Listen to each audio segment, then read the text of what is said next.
Mapping the dungeon would be up to you guys, which means you need to know how to work the tools for drawing. On the left-hand side of the screen, in the toolbar, you will see that the second option is a little measurement control. That's for drawing rulers. The next option over should be the drawing tools.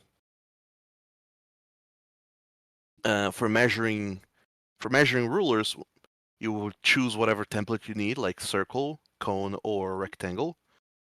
And then you draw it on the screen, and then it'll have the size that you define. And then to remove that from the screen, you hover over the center where there's the blast icon and press delete on your keyboards.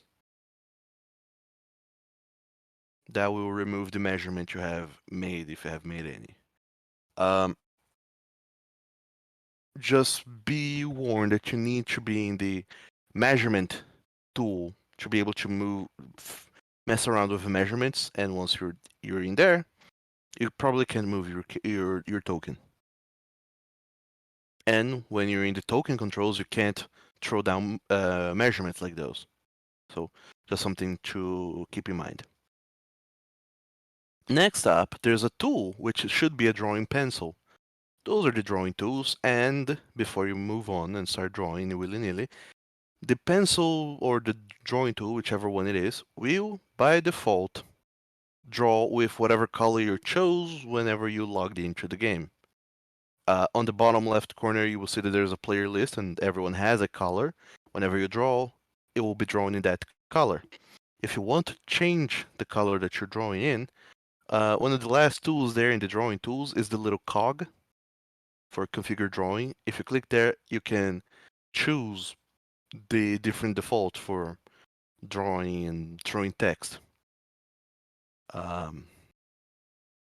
But the first tool is just to select drawings in case you have made any drawings. The second tool is to draw rectangles, then draw circles and ellipses, then draw polygons. You probably won't ever use draw polygon. And then draw freehand is how you're going to be drawing most things if you need to make a drawing and put it on the map. Then likewise, if you want to erase something, go back to the first tool in the drawing tools tab, which is the select drawing, the little square with the sides missing. And then click over on your drawing to select it, and then you can move it around, resize it if you want, or press delete to remove that.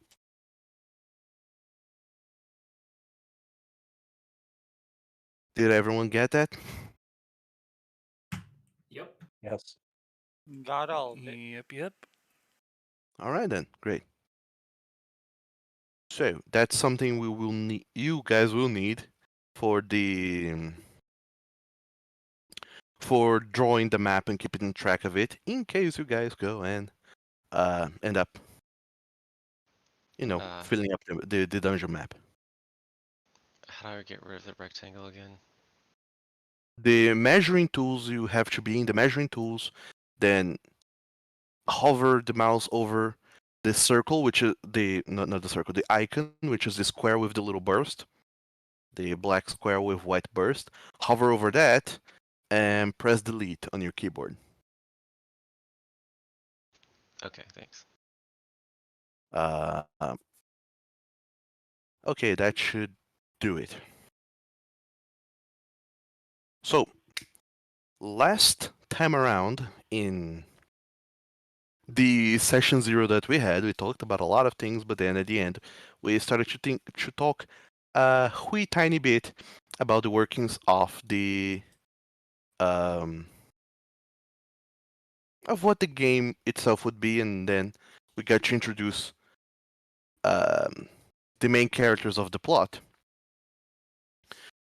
A Oread, which is a kind of like humanoid, human-like person, except that they are an Earth elemental descendant, so a large portion of their body looks like it's made from rocks, and they have more of a rocky gray skin color. And that that should be has to run Haiku, and there's also a lawyer that's also there, a centaur by the name of Kieran Pitakos. And Kieran had been hired by Hasteran, his employer, and by extension your employer as well, because he received a letter from his some antecessor of him, some great great great great great great great grandfather, who somehow managed to forward a letter to him, and said letter told him that there is a tower in the city, and in this tower he has hid his treasures, riches, everything he had, and it's there. However, to get all of this inheritance, he needed to go inside of the tower and best its challenges. He failed to do so, and apparently he only had one attempt because he's been locked out of the tower, or rather, the door inside the tower that led into this pocket dimension where all of this is happening. And thus he hired, well, adventurers, you, to do that in his stead. Except, however, that by talking to his lawyer and back and forth, they had you sign a contract which says that you will go and explore and you are free to keep 50% of whatever you find in there, 10% for each explorer. That makes it out alive. Everything else, all the rest, is going to be left for him, for has to run himself. After that, all of you guys left the tavern, went to the tower itself. You got in and you saw the whole tower is kind of abandoned, decrepit. It's just in a horrible state of disrepair. But inside the tower, there's a door made of metal, of steel, and it is decorated. There's inlaid little details on the door, um, kind of making floral patterns on the outside, and then on the very center, there seems to be an icon of sorts, which is that of a serpentine creature, some kind of snake, uh, that splits in the top end into 5 heads, each pointing like a weird direction, making a pattern of sorts. He showed to you guys, Hasran, showed that the door is unlocked, and once you open the door, it doesn't seem to lead into anywhere. Once you open the door, there's just void. And when he tried to go in through the void, he just came right back out of the same door he just entered, but walking in the opposite direction now. And he said that he can't access this dungeon anymore, or this room. You, however, have not yet tried your first and only attempt, but he did say that when you go in, a voice will announce everything, and it will say that you only have 3 hours to get it all done. He asked you to prepare yourselves, gather your things, and whenever you're ready, that you are good to go. And he also said, kind of in an offhand comment, that since none of you guys seem to know one another, it's best that you try and work together as best as you can, because he's not entirely sure what is going to happen uh, if you fail inside. And also, like it or not, he wants you guys to retrieve all of his belongings, so it would be in everyone's best interest if you all came out alive. And to come out alive, you will need to do your best effort in teamwork. So that is where we left off. Do you guys have any questions? Not I at think I'm this pretty time. good. Okay. Are you guys familiar and or aware of all the Pathfinder rules? Or the most relevant ones, at least, for your characters? Yeah, I'd say. I think so. I'll need I to think I'm practice some okay. stuff. I should be fine, but I know you're always here to help out with that, Doug. I'll try. But Pathfinder rules are a weird creature, so maybe, just maybe, you guys will need help with some things.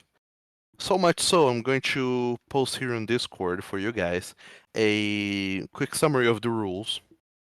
It's a bit of a big file, but shouldn't be too hard for you to download and get it. Actually, no. That's the summary of the rules, so it's smaller. Doesn't have all the fancy pictures. But in any case, this file I just posted there, rules recap players. I hope you all can see. Which channel? Tabletop voice but in text.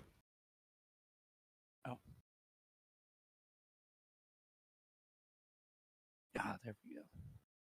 So the first page is just conditions, all the horrible ailments that might befall any of you at any time.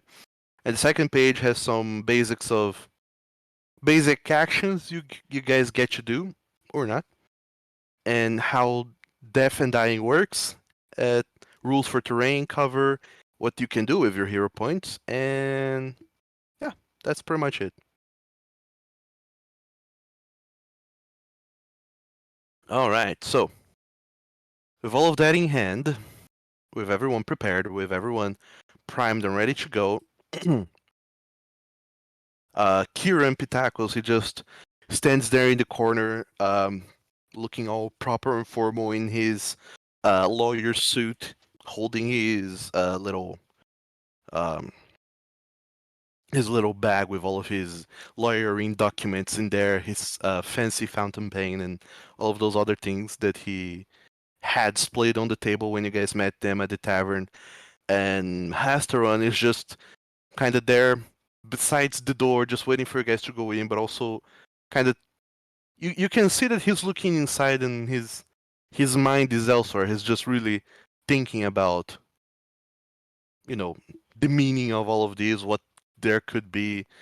He's really just out there thinking about things and lost in thought. Other than that, the door is open and it's up to you guys now. Okay, before we go in, we should have a plan.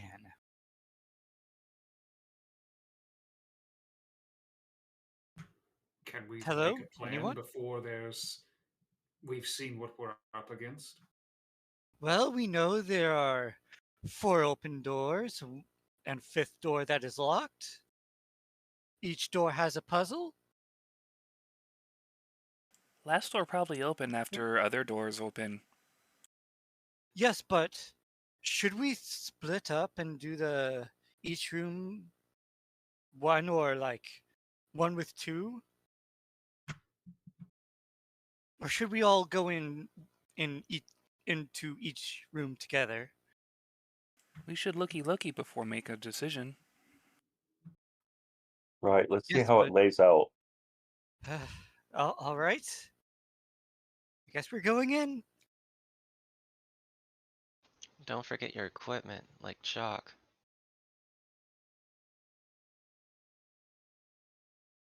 Don't you worry, I have my stuff. Speaking of having your stuff, there is an important rule I feel like I need to recap for you guys.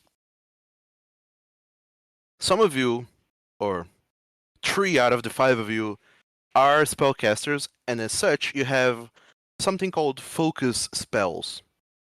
Focus spells, they are interesting in the way that you have a focus pool, or how many times you can cast any of those spells. And once you cast a spell, you spend a focus point. Once you're out of focus point, you can spend 10 minutes to refresh 1 focus point. Or, of course, 10 minutes of downtime. In essence, this means that focus spells are essentially unlimited. You just need time to cast them and then time to refresh a focus point. Just a little heads up for some of you. Oh yeah, I read that over. All right. So, are you guys going in? Yeah. Okay. All of you guys kind of nervously look around at each other, one another, and silently nodding, you go through the door into the dungeon one by one. And it does not take too long before you guys find yourselves elsewhere. As soon as you cross the door, the void takes you, and if you lose all sense of bearing and direction, uh, except that you feel that once you step into the void and through the door, movement happens even if you yourselves are not moving. You feel like you're being carried forwards, almost as if this void is less physical walkway you have to go through, but rather some kind of moving space, some kind of elevator, so to speak, that moves you forwards. And even if you stand still, you feel like you're still being moved, although you do feel like if you do step forward, you move faster through this space.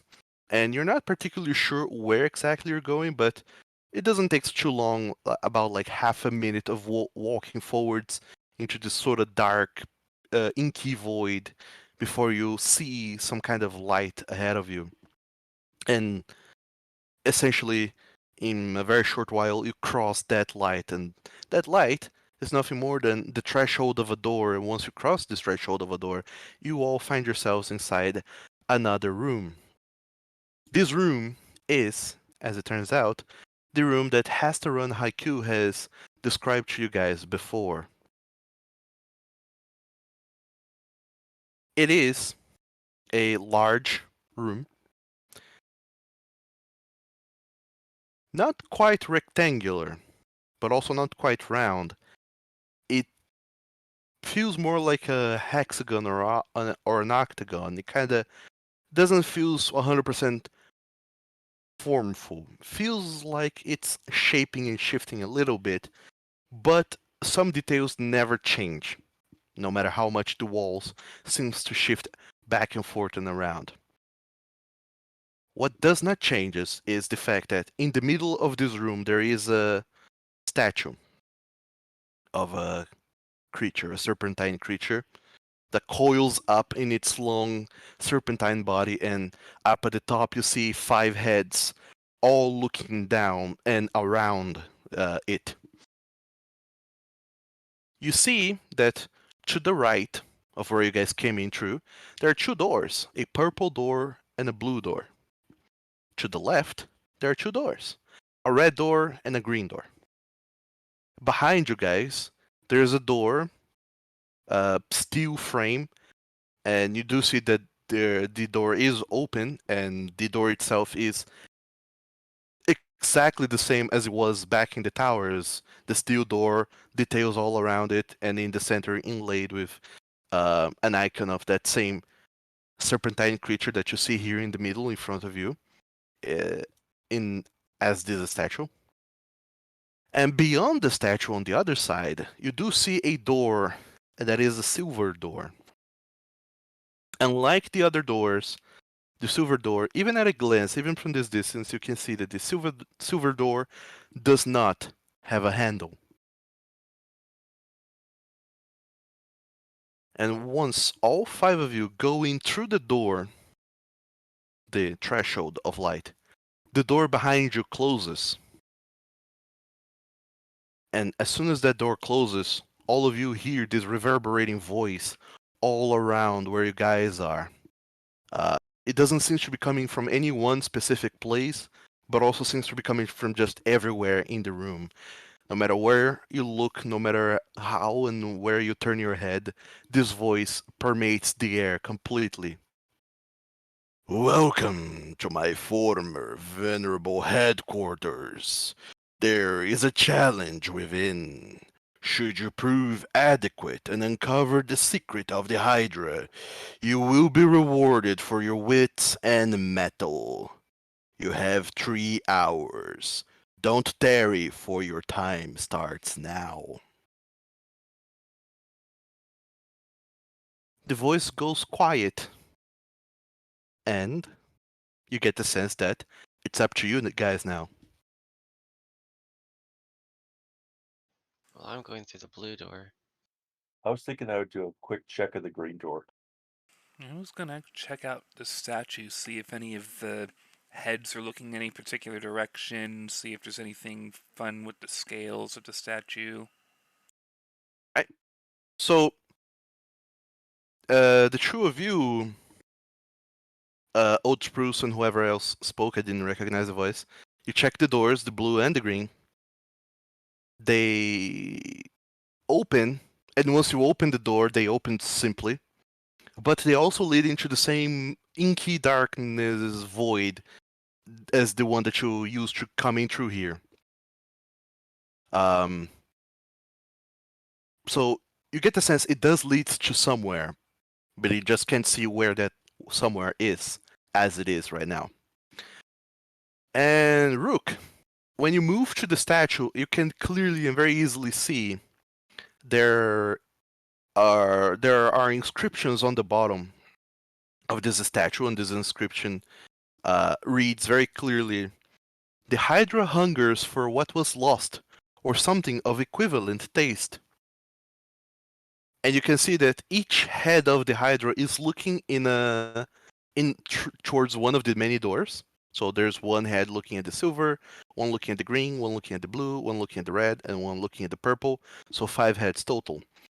And walking around, you see that all of the heads, there's a snake head with its mouth open, very sharp teeth, but you can see that those whatever material this statue is made of is not anything living. It's not bone. It's not anything. You can't quite tell if it is stone, marble.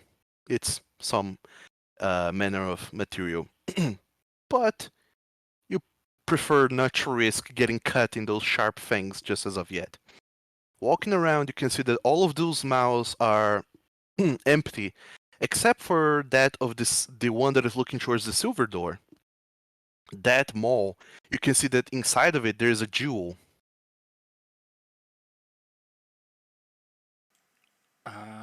Are there any holes in the other mouths for similarly shaped jewels? Yes, absolutely. Every other mouth seems to fit a jewel of equal size and shape. The jewel that you see in this statue, in fact, I don't know jewels, but it's silver in color, whatever that would be. A Chaos Emerald, obviously. Obviously, it's a chaos diamond. It's silvery in color, and it's perfectly round and fits snugly inside the maw of this creature. Lady Laywood considers collecting all 7. There's only 4. But the Looky, 7 looky. chaos. And flag whoever's around. Oh, well, I think our objective is pretty straightforward. Hydra hungry, feed it diamonds. Yes. Each room probably has a different colored diamond. Yes, yes. See, looky, looky. Red head, look at red door. We go in. What behind doors? And Rook shouts over at someone looking at a door. Lankrid, because he's looking at the blue door. Larkrid, Lankrid. Rook doesn't know names. Larkrick, yeah.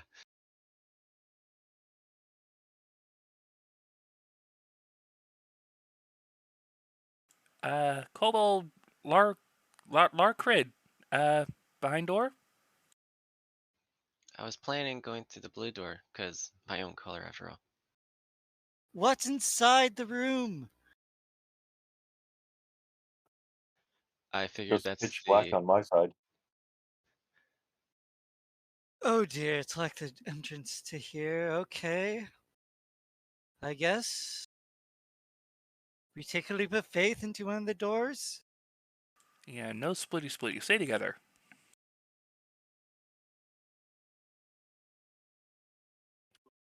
So you're going through the blue door, each and all of you. Yes. Yeah, sure. All right. You will see I left behind a handy dandy square there for you guys to place yourselves in the party formation, just so I can see who's going ahead, who's going behind, and so and so. Just for convenience sake on my end. And of course, that arrow at the top points towards the front. Oh, okay. Oh, because I was gonna just be behind Larkrid as Larkrid went through the blue door. So I guess if Larkrid will be in the front, unless Muddy Oasis wants to take charge. So the front will be towards where that arrow is pointing, so up north. That is the front of the Oh. formation.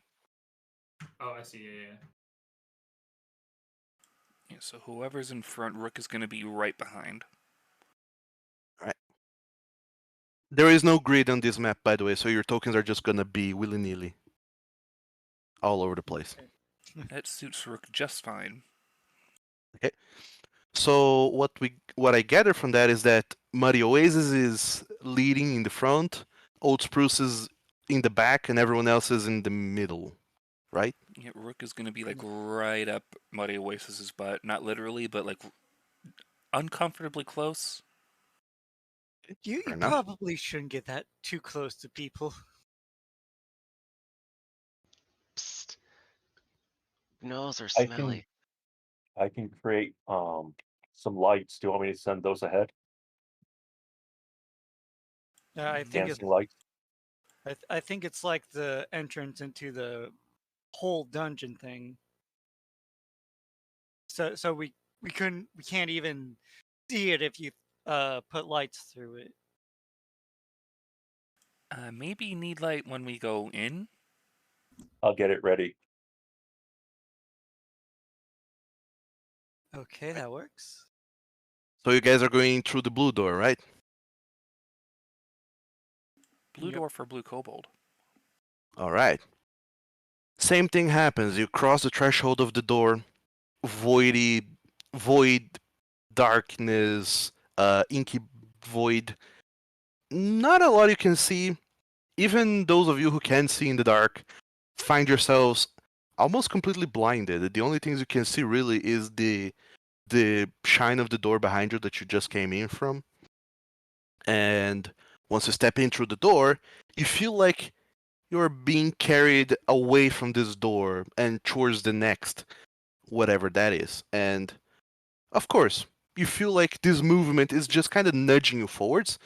You could, if you choose to, stop this and just walk back to where you came from. But, of course, as of yet, there's no reason for you to do that specifically.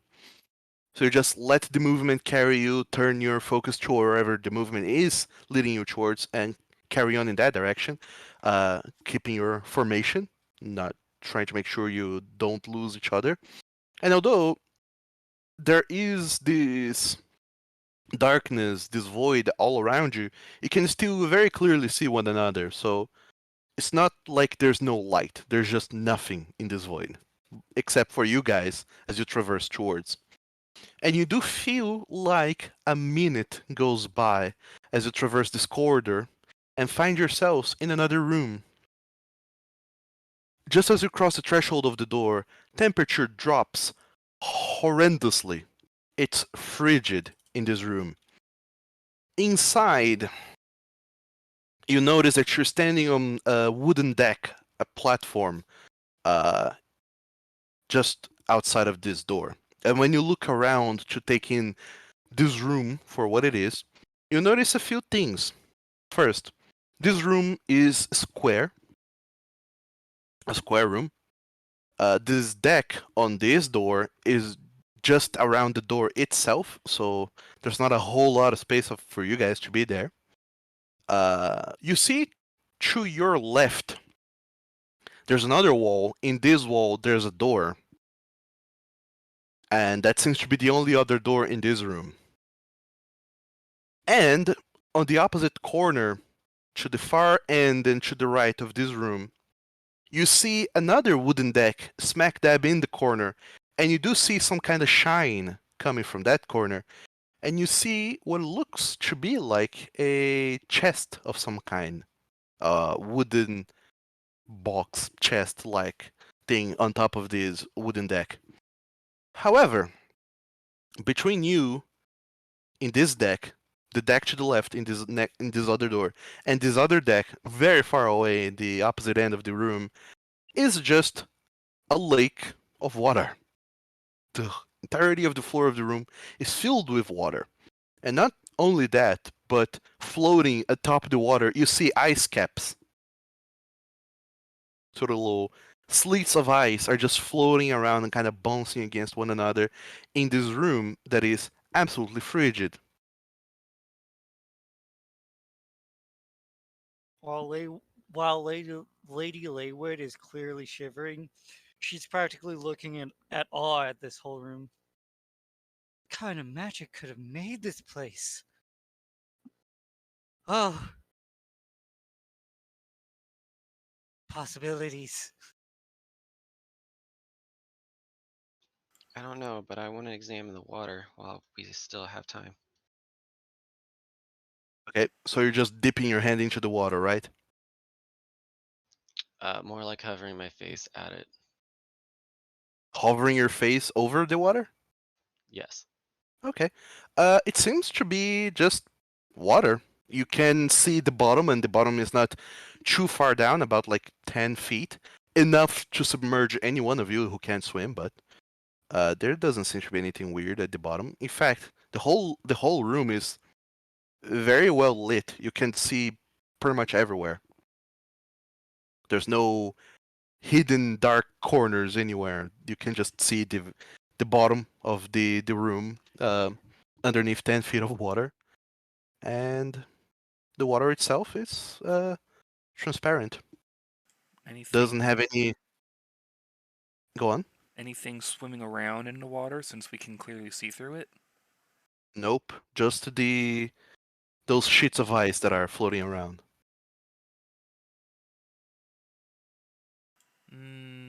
No, It's like just, ice. it is absolutely frigid in here, so nobody should be swimming in there anyways.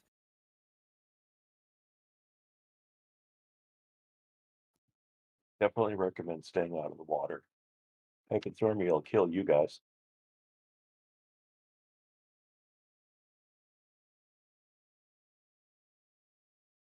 Lady Laywood's gonna go ahead and we can reach that the door to our left, right? Or is that Yeah, the between your deck and the deck to the door to your left, there is water and ice caps that are floating around. Except that the distance is much shorter between these two decks than between you and the deck at the very far end. You get the sense that the deck at the end of the room is equally distant, no matter from which deck you're at, which door okay? you're at. But the decks for the doors are much closer together. You How will, however, need to traverse this gap somehow. how far away is the closest like sheet of ice from the deck we're standing on?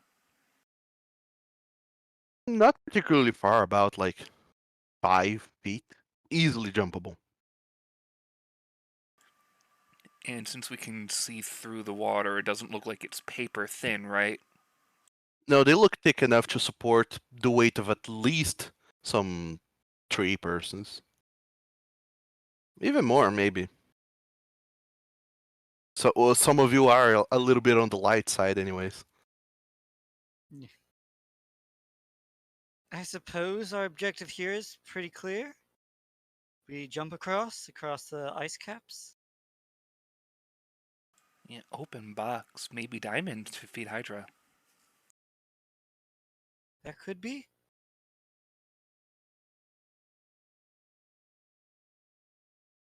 Lady Laywood's gonna take charge. Go for the first ice cap. Rook will be right behind her. So where exactly are you trying to go towards? The deck at the end of the room or the other door? The deck with the chest. All right. So if you want to jump around, to that chest, to that deck with that chest, you will need to succeed on an acrobatics check. And I'll let you know the DC you need to beat is 20. Okay.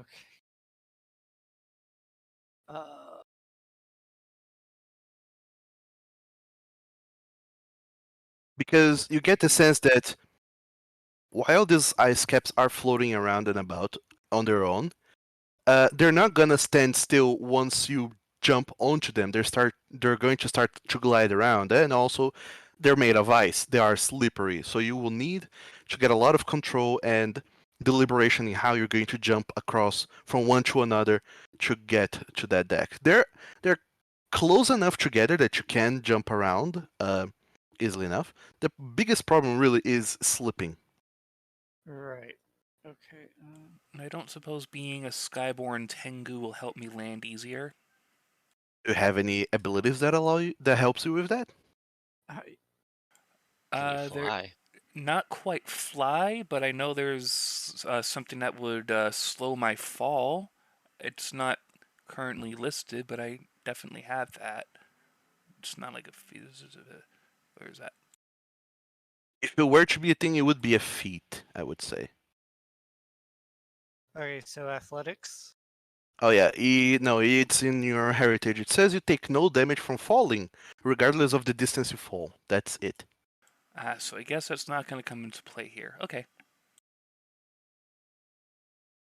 Roll athletics Acrobatics. or acrobatics. Specifically acrobatics in this case, which is trying to keep your balance. Is it? Oh, okay. Here we go.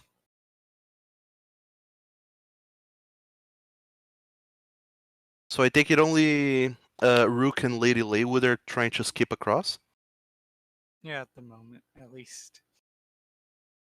Okay, fair enough. I'll wait and see if they need help. If they Okay, fall in. So Lady Laywood and Rook, the two of you kind of look at one another, nod, and then just start hopping across the platforms. Lady Laywood, because you failed by more than 10, Yeah. that is a critical failure. Oh boy. So you slip and fall at the very first ice cap. You just slip and just fall completely immersed in water. You didn't make a single foot away from the deck that you are at. You're just submerged in water right now. Rook, on the other hand, managed to get much farther, uh, about like some 10 to 15 feet away from the deck at the end of the room before eventually all of this little wave that has been sent through the water in the whole room shakes all of the ice caps, all of the platforms around you, and it eventually throws off your balance and makes the ice caps slide in a way you were not expecting, and you do also fall into water. So those of you who have fallen into water, I will need Lady Laywood and Rook to make me a fortitude saving throw, DC 15. Fortitude. That's my worst one. Wait, did it not roll?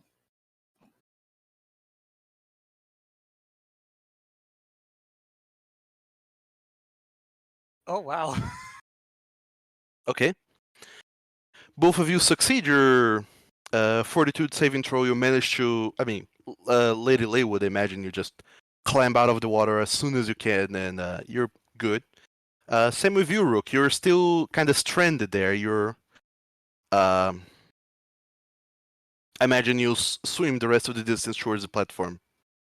If I'm not that far, then yeah. If it's too far, then I'd probably want to grab onto one of the nearby ice sheets. Okay.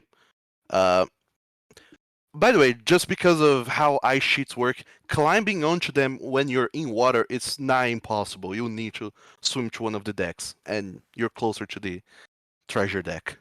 In that case, Rook would probably try to get onto an ice sheet, realize it's impossible, then go for the deck itself. All right. Okay.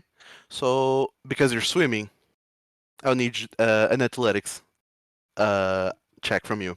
DC 10 because you're swimming a very, very short distance. This is just to see how much damage you suffer. Ice damage, that is. Cold damage, rather. Okay, good. You managed to swim fast enough that whatever damage you would suffer would be minimal, and even then, that's halved and completely cut off because of your successful fortitude save. So you suffer no damage whatsoever. Cold. Lady, you okay? I'm fine. Just a little shaken up. I'm just gonna be soggy for the rest of this adventure, I guess. Oh dear. Just do one of these, and then Rook will shake off the water as birds do, fluff out the feathers, and be extra poofy for a bit. That's not very effective. She tries it anyway. Well, thankfully for you, Lady Laywood, all of your companions are there with you on the deck, and they all can help in many ways for you to dry off. Or at least, they can help with general drying off and warmth and so on. So, Rook, on the other hand, come on the opposite end of the room, shouting across this lake of ice. You're alone on the deck, and there's a treasure chest there. It's rather small, and you imagine that there was some kind of illusion going on from when you were at the deck that made it seem much larger than it is currently. And you imagine that the reason for that illusion was for you to notice it from that far distance. But getting here, it's particularly small. I thought box bigger. Box itty bitty. Gonna maybe open, inspect. So you open the box and you find a few handful of items in it. You do find a bottled something, and it seems to be some kind of alchemical bomb. You're not entirely sure what sort of bomb that is, but it's on your inventory Into now. the pocket. You also find a unusual object. You're not entirely sure what this is, but it's a little crystal. And it doesn't look like at all like the crystal that you were the orb that you should put into the maw of the statue back in the previous room. But there does seems to be some kind of crystal that you would use in combat. You're not entirely sure how or for what purpose, but that's what you gather.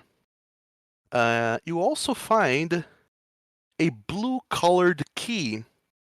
And no, this is not a gemstone, not an orb. It is an actual key, and you can see that the head of the key there's a little a little length of twine that is attached, and it's blue-colored. You also have that in your inventory now. And last but not least, you do find 100 silver pieces in there. Ooh, money. And you start to quickly pocket all of those money that you find, I imagine. Yes, thank you for separating that 100 from my main 18, by the way, because that might come in handy later. May I put in while this is going on? We get a torch out and I produce flame to ignite it so we have a heat source. Oh yes. Warm. Oh yeah, you can see that when you produce flame and ignite the torch, whatever little heat that is being produced from your cantrip is actually gigantically contrasting with the coldness of the chillness of the whole room.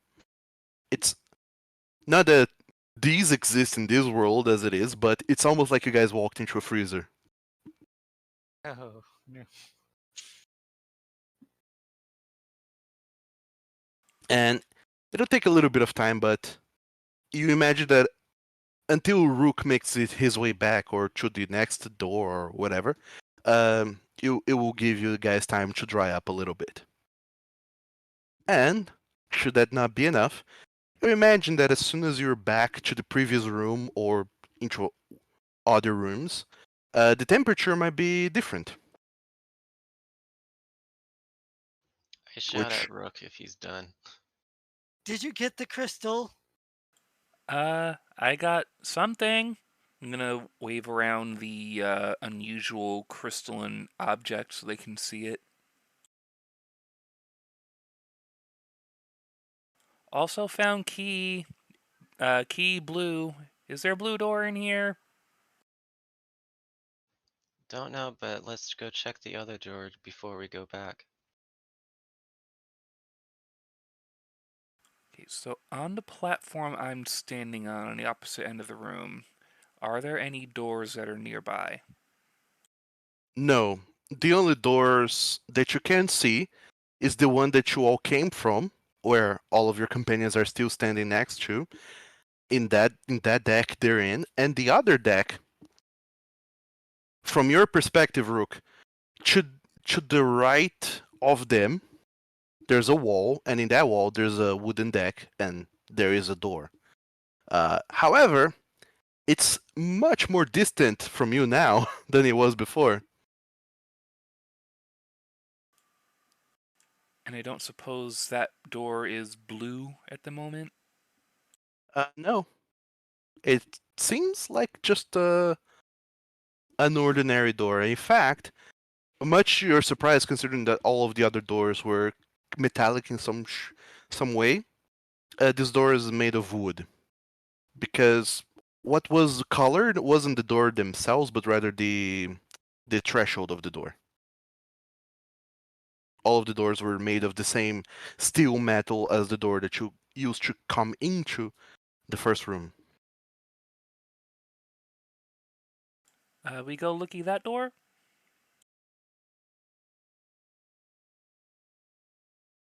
It sounds like our best option. I'll go first this time. All right, so Larkrid, you're jumping over the ice caps to that door, right? Yeah, I assume it's slightly closer. It's much closer, so it's still an acrobatics, but the DC is 15 Right, for you to skip there. Rook is also going to start hopping his way back, but he's going to be slightly more careful this time because, being cold and wet, not fun. All right. So you're going back to the group or towards the other door? Oh no. I'll be jumping around to get to the other door because I know they're going to be there eventually. All right. Larkrid, same thing. You jump into the same sheet of ice as Lady Lay would try to jump into, and same thing. You as soon as you land on it, your feet they just skid and completely slip, and you fall into the frigid waters of this room. Not a whole lot going on from some of you guys, which reminds me that I should say, all of you have a hero point, which you can use at any time to re-roll any d20 roll that you make. If you ever feel inclined, just let me know that you're using your hero point to re-roll the check. And you can do that after you see the result of your previous check. Just letting you guys know. Do I need to roll acrobatics again to get over to the door? Sure, you still didn't succeed to get a sense for it yet, so you still have to roll. Okay, I'm hoping I'm being more careful this time. DC is still 20 for you, going the long distance. I fell in once, that's enough. There you go. Now you get some sense for how these ice caps are sliding around. Now you get some sense for just their weight, their feeling, how you get the best footing on them, but most of all, you get the feeling of how it feels to fail and fall into the frigid waters, and you don't want a repeat of that. So easily enough, you put all of that into your mind and just skip ahead to that other door in safety. Larkrid, on the other hand, I need a Fortitude saving throw from you. DC 15.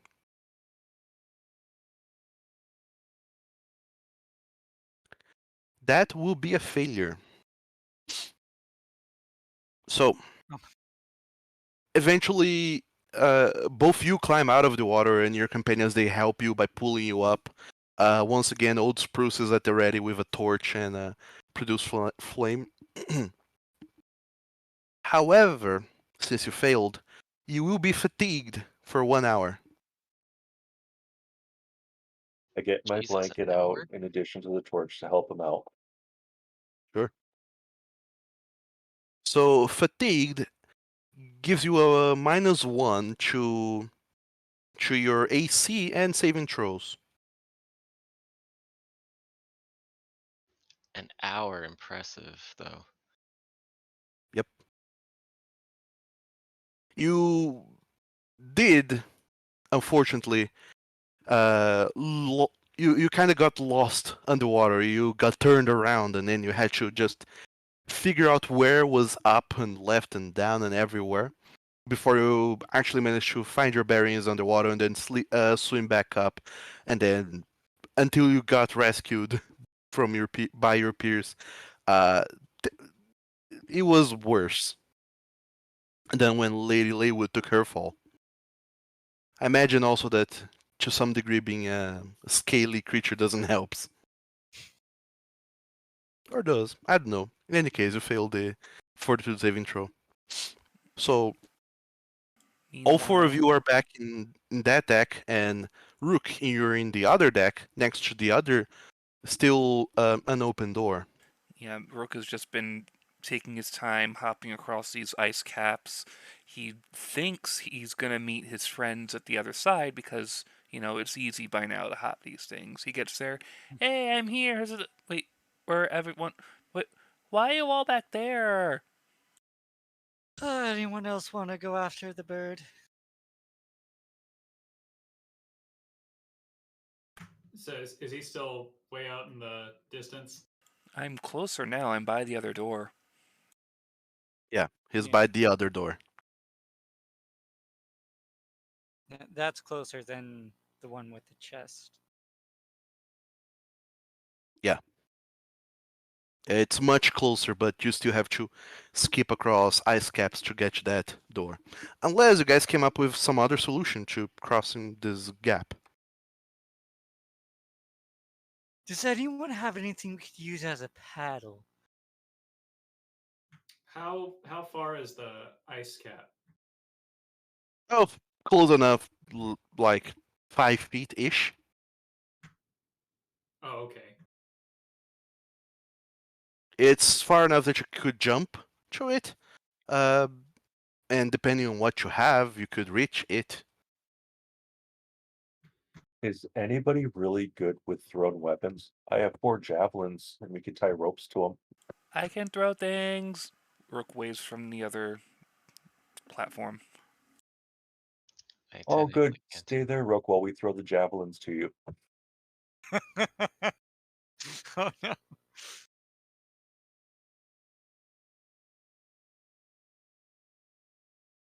So you're throwing javelins to Rook. That wasn't joking. No, okay.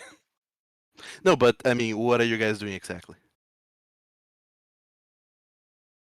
Could I perhaps try to take my rope and tie it into a lasso and try to pull the ice cap towards me?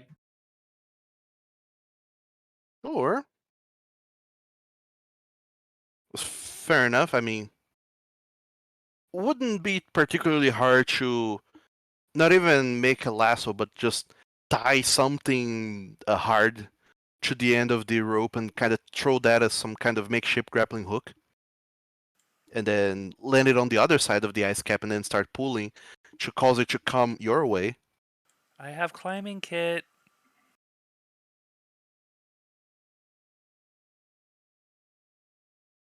The climbing kit will only help yourself unless you toss it over to help us. What's in a climbing kit, by the way? Do I have like multiple pointy objects or just one? Because if I have multiple, I don't mind throwing one. There should be a description in it, in the item itself. Let me see. Rope pulleys, a dozen. Okay. Since there's a dozen of them, I don't mind grabbing one and throwing it to see if it'll help at all. All right, but what exactly are you trying to do? If I see someone pulling out rope, I'd be like, "Oh, I know what you're doing," and just throw them a sharp object to maybe sling it into the ice to help them pull it closer. Okay, but overall, what you guys are doing is you're pulling the ice cap closer that so you can get on top of it, all four of you, and then use some manner of paddle to move the entire ice cap. Is that what you guys are doing? What it sounds like. We could attach a pulley to the ice cap, and Rick could pull. Or you could tie it to the deck.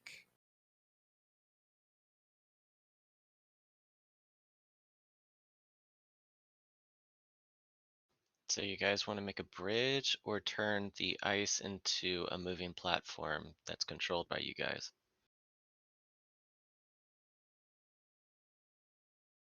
Yeah, the idea I had was to gondolier it across.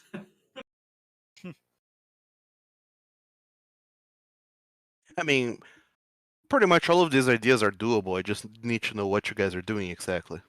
Yeah.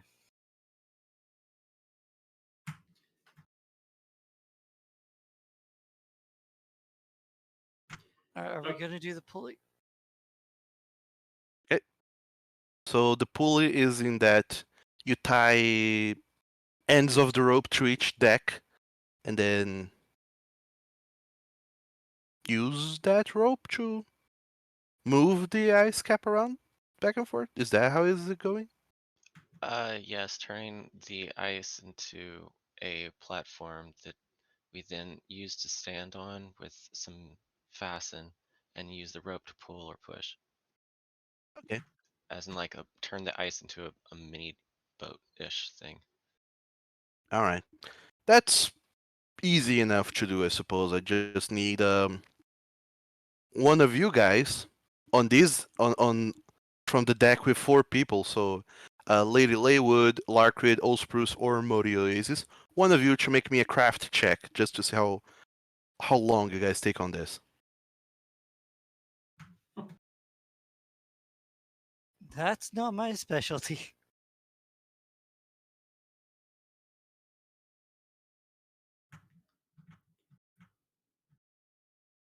None of us are trained in crafting, are we? I don't know. I'm All right. trained in survival. So, Larkrid,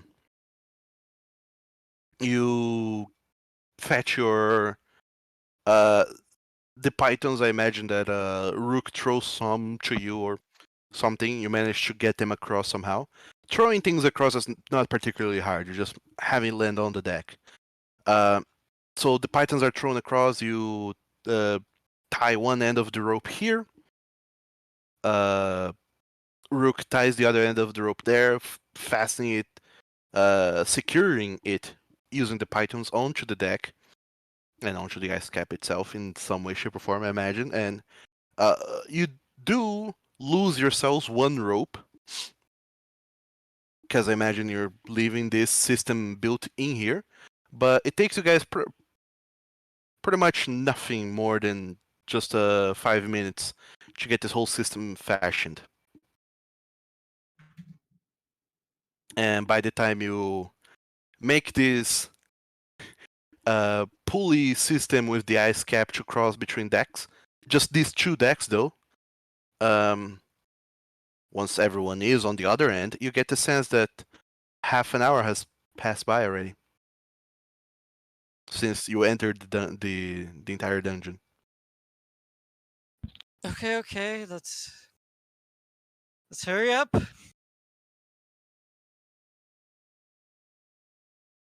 So I guess we all managed to get across to the lonely door. Yes. At this point, you have fashioned some manner of pulley system with the ice cap and the pythons and the rope. That's so you can easily and quickly move between platforms or between decks. No checks required. So while I'm waiting for them to do their thing, can I have inspected this door to see if it's locked, trapped, anything like that? Uh, there doesn't seem to be anything weird with this door. In fact, much like all of the other doors, there's just a handle, and the threshold of it doesn't seem to be anything in any way, shape, or form that someone could conceal some manner of trap. I don't suppose you have identify magic, do you? No. Then yeah, all that you can glean is that there's nothing to this door that could be considered a trap, and when you open it, just a creak to look inside of it, you are met by uh, the same darkness, the same void as all of the other doors. Tell me it's warmer through there. Uh,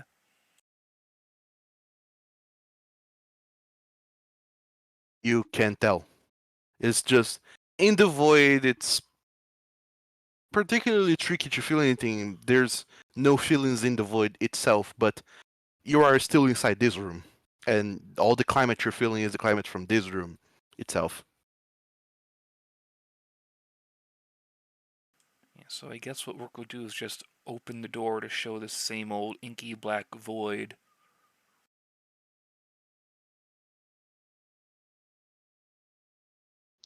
I guess we're going in. Is that the decision from everybody? Gotta go fast. Time runs slow. Yes, Yeah, we let's gotta go. go. Let's go. We Right. have to get this done. So, leaving the frigid room behind, all of you guys um, go across the threshold on once again, moving through the void. You are pushed ahead to another room. This room is still somewhat cold, but definitely much, much warmer than the previous room. You enter this room, and at first, it takes you guys a little while to really acclimate yourselves to what you're seeing. As soon as you enter, you see a very bright room, although the color is natural. There's green glows coming from the corners of the room, and as you're looking around, there's a lot to take in. First thing you see, really, is there are gurneys on the room, and they are covered with some manner of sheet. And underneath the sheet, there does seems to be something because it causes a silhouette shaped like a humanoid body underneath each gurney. And you see that the gurneys are positioned transversal in front of the door that you guys just came through, but then other three gurneys positioned in front of three other doors. One right across from you, uh, on the opposite end of the room, and then to both sides of the room, there's also doors. And this room seems a little bit longer in width than in uh, than in length. So it's much. The door across from you is much closer than the door to the other ends. Although the room itself is still fairly small. The glow now you notice is coming from several flasks that are resting on top of tables at the edges of the room. And you see floating inside these flasks, there's just some kind of green, translucent green liquid, and you do see some body parts floating inside of them. You do see a hand floating, and in another, you do see what appears to be a humanoid heart, and in another one, a head And all across the room, there are uh, those little flasks. 'Cause each one of them is giving off this greenish glow, and there are things floating inside of them. However, another big thing you notice is that one of the gurneys, one of the little hospital beds things, um, that have a sheet that is laying on top of something that is causing a humanoid body silhouette, there does seems to be a backpack of sorts. All of you enter this room, look around, and don't see anything particularly weird at first. So, what do you guys do? Boy.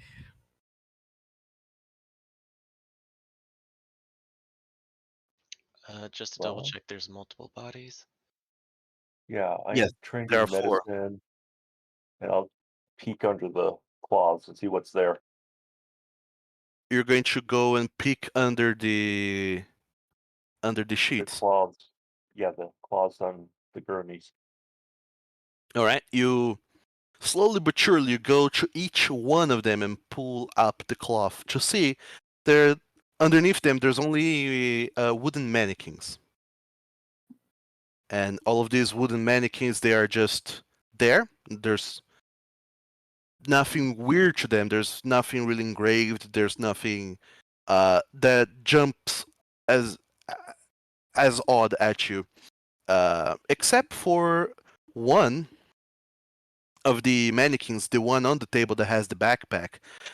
You notice that that mannequin, that wooden mannequin underneath the cloth, does not have a head.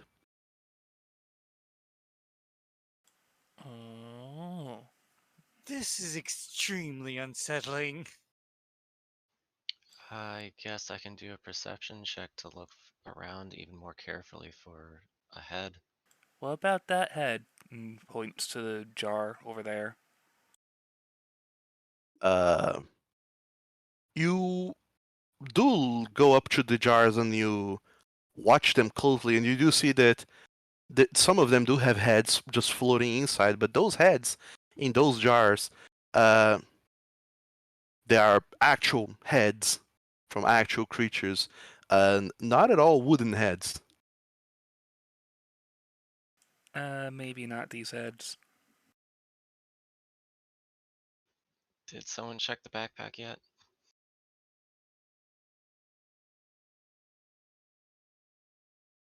Hmm. Want me to check backpack? I can check backpack. Yes, you can do that. I advise caution. Hop back over to the backpack and give it a quick poke. Make sure it doesn't explode on contact. You're just poking the backpack. Yep, just poking it. All right, you poke the backpack. It seems fairly heavy, and you do hear some noises from within. Hold on just a moment. From the noise that you hear from within, you're not entirely sure. There seems to be some clinking around. You hear the sound of coins, definitely. There's also other noises that you hear from within, kind of like wood knocking against something else, glass as well. Ah, okay. Dig in. Okay, so you open up the backpack to start examining what else is going on in there. Yeah, I'll start And pulling out whatever I grab. okay, you open up the backpack, undoing the latch, and as soon as you open up the backpack, you see that there is kind of like some manner of voidness to this backpack. So you see that it's much deeper than its outside size would have you believe. And when you start perusing through it to see all of the things there is in there, uh, almost jumping at you, you see that a head comes flying out of it towards you, Rook.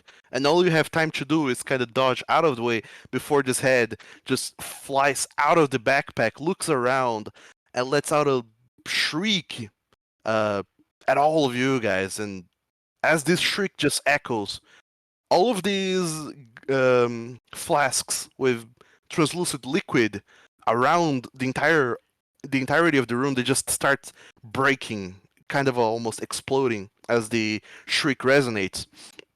And as they break, slowly, one by one, the lights in the room, the sickly green light, starts to go out. And not only does the lights go out in the room, in fact, let me Oh no. load up the map, because why wouldn't we? So, let me actually move you guys around just a little bit, because Rook is the one who's opening the backpack. So, Lady Lakewood is probably taking some steps away. sure. The lights start to go out one by one in this room, plunging it into darkness. And from where you hear the lights, the glass flasks explode, you hear skittering noises as those hands inside of those glasses, they seem to just start walking around the room, clacking their nails all across this stone floor as they walk around. And at this point, you're absolutely 100% sure that none of those things means you guys any good. And I think it's about time we roll for some initiative. Okay. I would also like to, at this point, since we're rolling initiative, I am going to use my revelation spell, Call to Arms. Okay, fair enough. So as you see this movement in the backpack and the head flying out of it, you have enough time to see some movement to be able to preemptively make some manner of casting. Not too much time though, but enough time I would say to Well, do something. it's literally a reaction for initiative. Oh, there you go. Even better. So for those of you guys who are not aware, you can click on the tab over from chat is encounters. If you click that, you will see an initiative list, or you can right click that little crosswords to pull out the encounter tracker and have it on a pop out window, and you can roll your initiative from there. And I see that everyone has done that already. Good. And everybody should, because I think it happened before I actually put the spell effect on there, everybody should have a +2 to that. Oh, a +2 to the initiative? Yeah, from Call to Arms. Oh, in that case, my okay. initiative is 10 instead of 8. Mine would be 18. Oh no. Sorry, you get a what? So I- basically, everybody that's a player has +2 more than listed because the Foundry did not take account of it, the +2. Oh, sure, guys' initiative. All right. So hold on.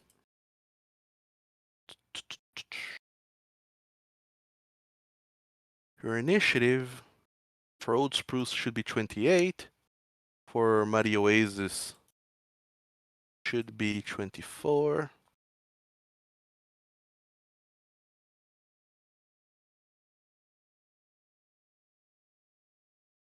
For Larkrid, Lady Laywood, and Rook didn't hold all that well for initiative, but it's okay.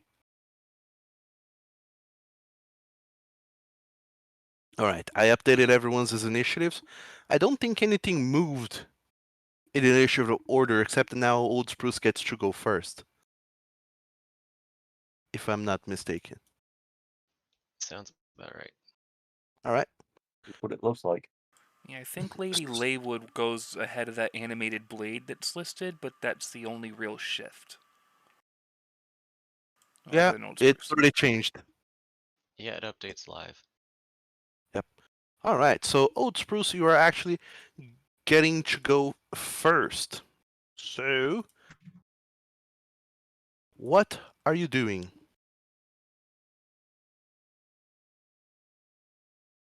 I'd like to cast Produce Flame. You're casting Produce Flame. All right.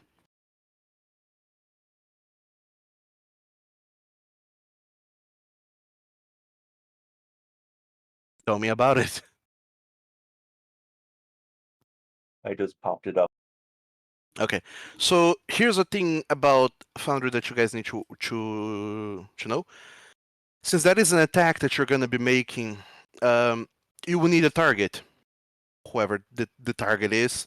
I'll need you to click on them, their tokens on the map, and once you have that token selected or your mouse is hovering over them, press the T key on your keyboard, T for target, to target that person or creature. And then once that creature is targeted, then on the chat you can click the attack button. Did you get that? Yes. T for target. Uh-huh.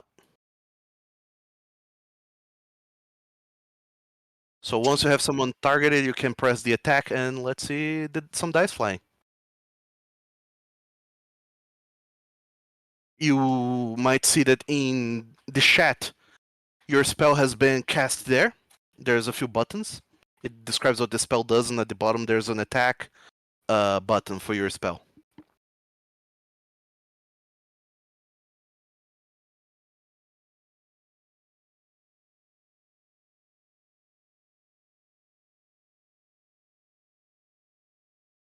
Can you see that?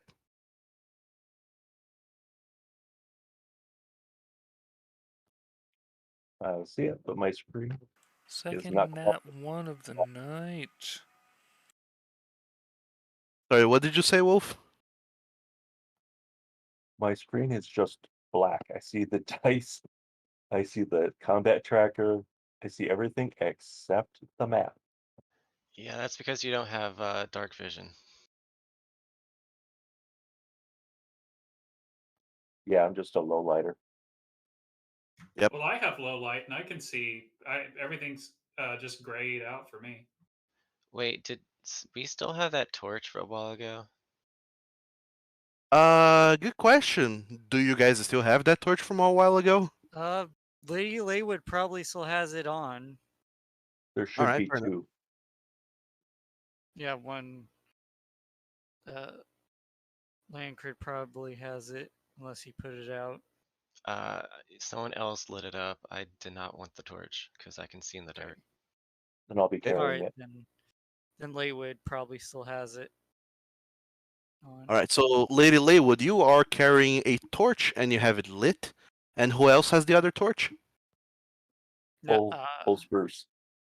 Okay.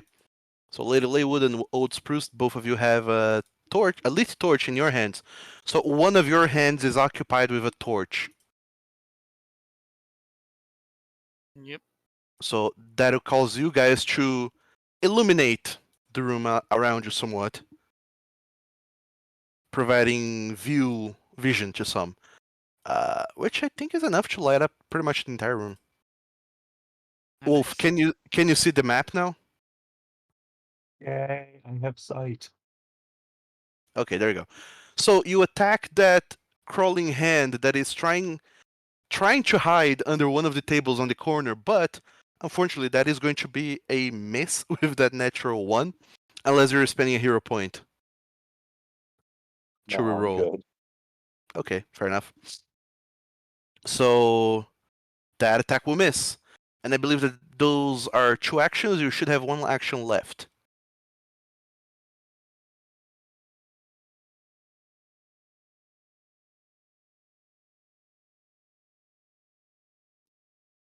I'm gonna do a 5-foot shift.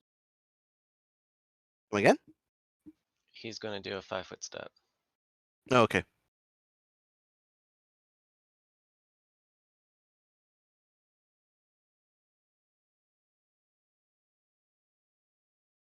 Make sure your token is selected with the targeting icon, then you can drag. Or you can use WASD.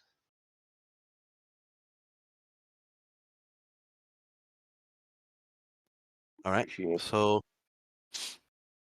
you use true action to cast a spell, kind of just breaks more of the glass up on top of that table as it flies wild. That skittering hand is far too fast for what you were expecting it to be. And then you just go behind one of the tables, and that's going to be your turn. The severed head that is flying right in front of you, Rook. Rook will I mean, scream in its face. it's no surprise that it's seeing you right there. We'll try and do nastiness to you.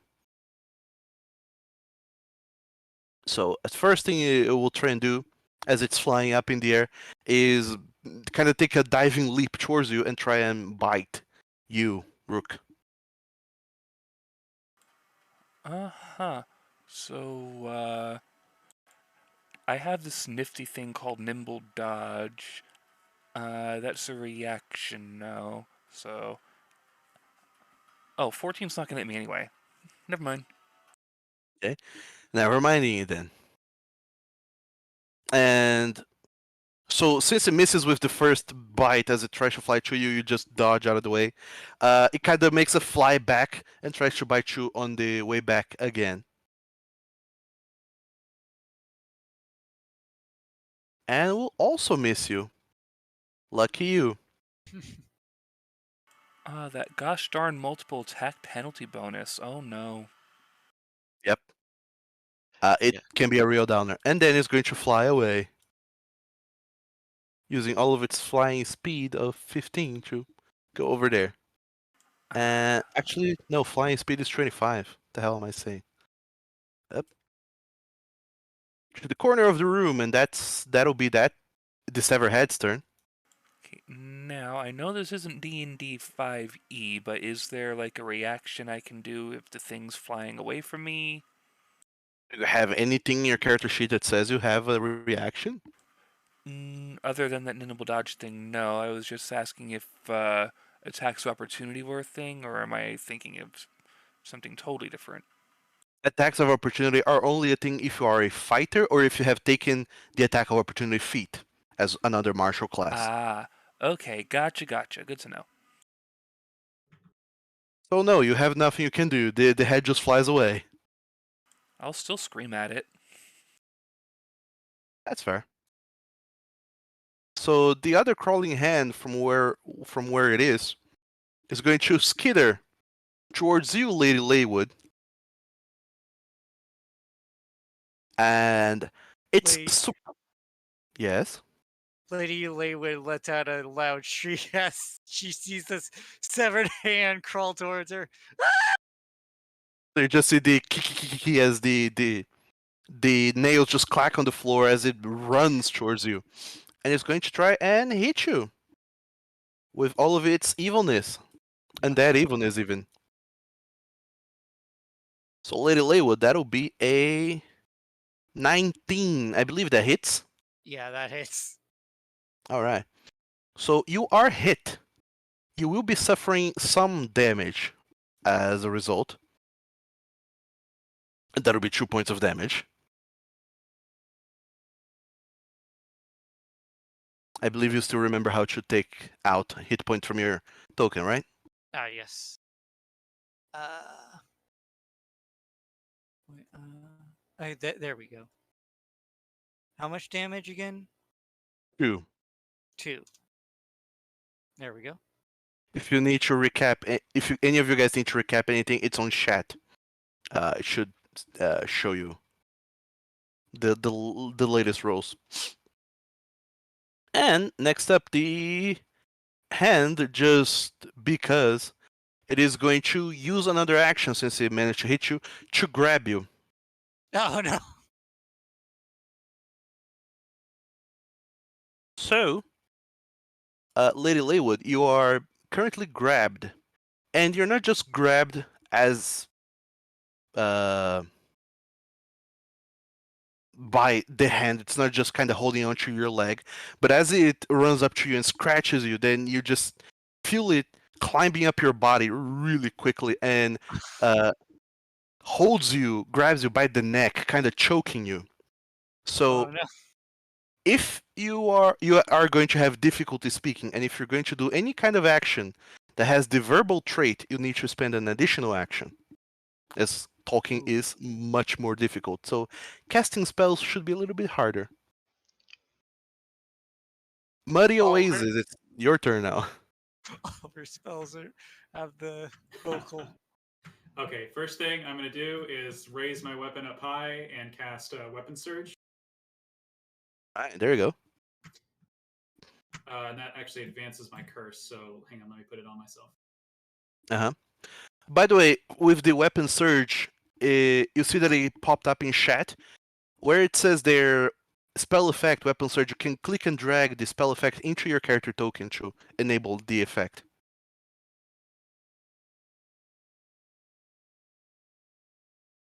So if it were to do anything to your actions, it should take that into account automatically.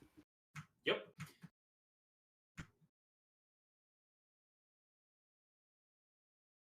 Okay, and first action I'm going to take then is I'm going to make a swing with my flail at that hand that's grabbing her and try to swat it off. Remember to target it. I do have it targeted. I'm actually trying to get the character sheet back up. Okay.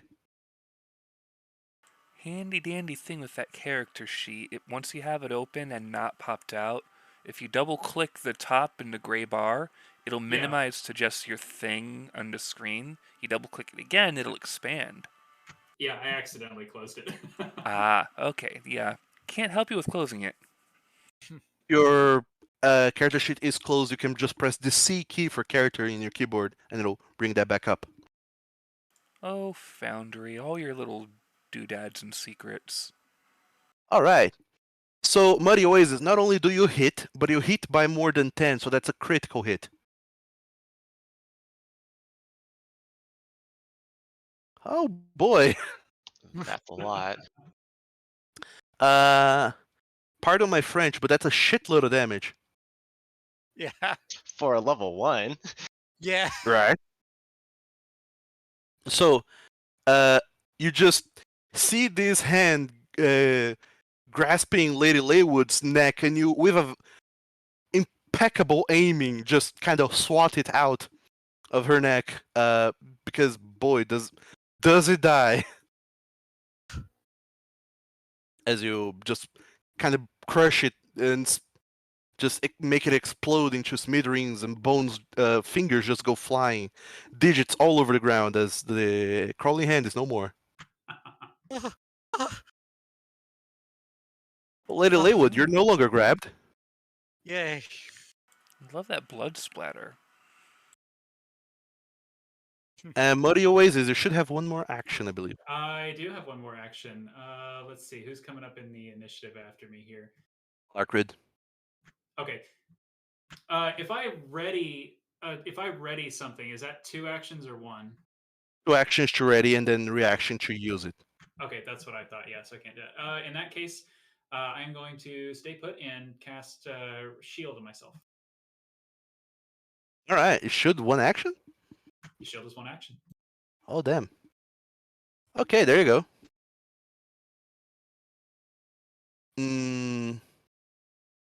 Okay, fair enough.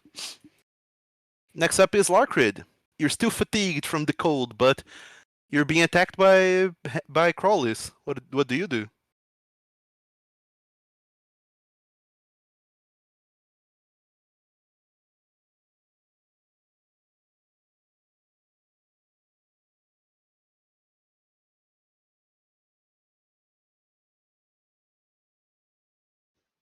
I suppose I'm going to be targeting one of the hands. So I have to move first.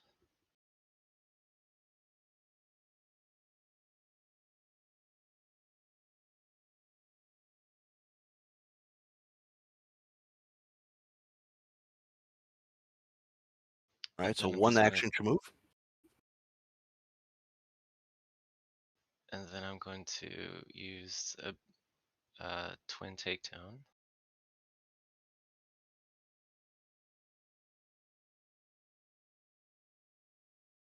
All right.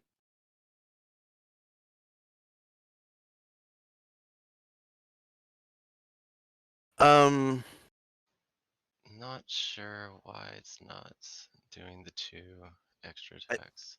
I don't think you can do twin takedown because first you need to have a hunted prey, and I believe it's an action Right. to hunt a prey. Right, sorry. So now that means I do a hunted prey and then I just regular attack. Yep. So do cast the hunted prey onto the chat just so you see if So- there's an effect there. Got an error actually. Come again? Your controlled actor does not have item some gibberish letters.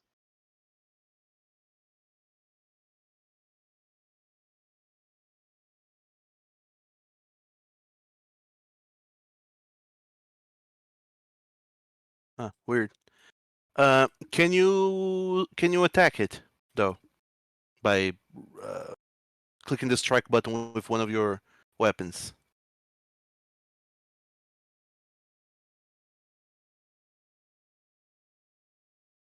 Yeah, there you go. Unfortunately, though, a 10 will miss. Unless you want to reroll using your hero point. I'm good for the attempt. Okay. So as you go to strike the hand with your sword, it just crawls under the desk and you just hit wood. Which, fair enough, the wood splinters and the hand just falls into the ground, but for now it's unscathed. And I believe those are all 3 of your actions.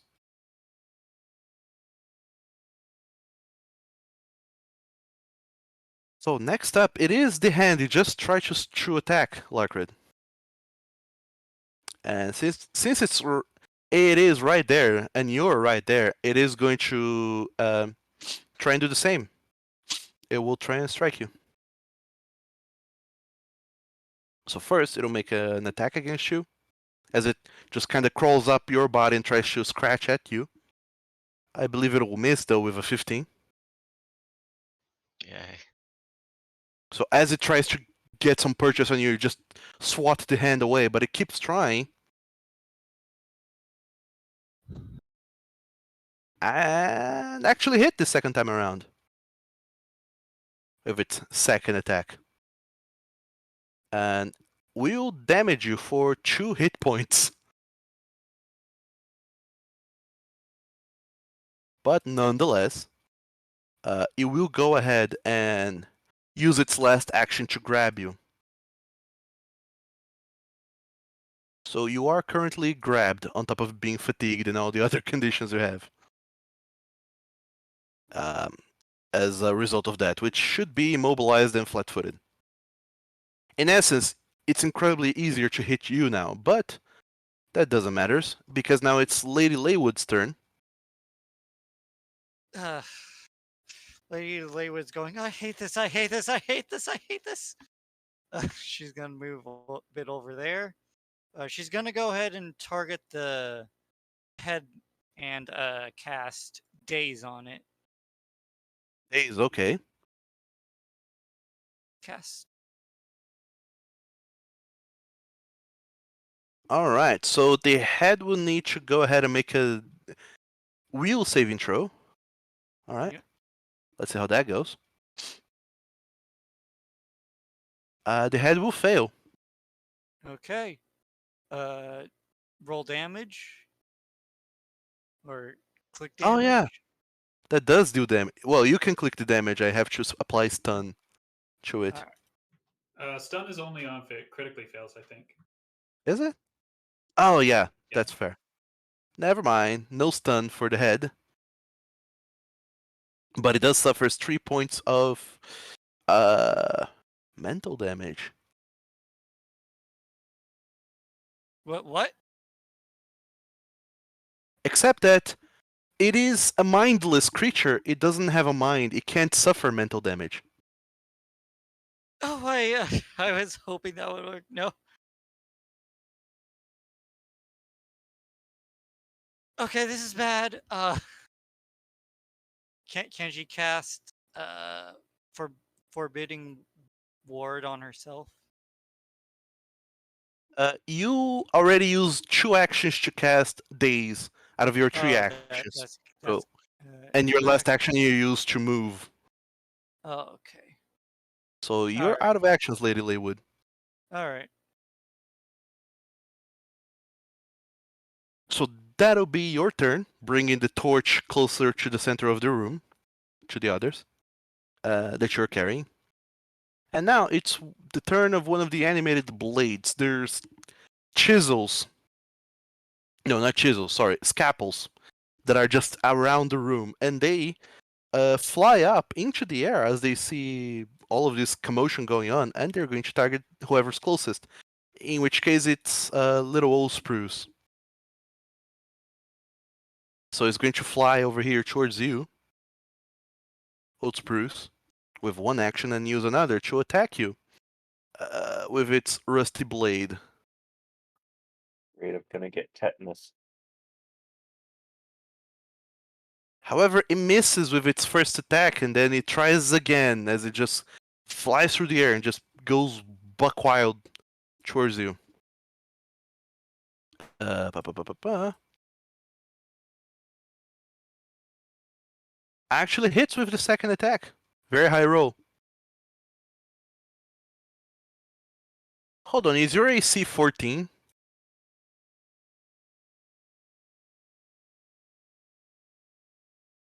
Old spruce? Yes. Yes, it is. Oh, wow. It's lower than I thought it would be. Well, in any case, then you suffer damage. And I need you to... Well, you will suffer 5 points of slashing damage. And I will need you to make a fortitude saving throw. DC 15.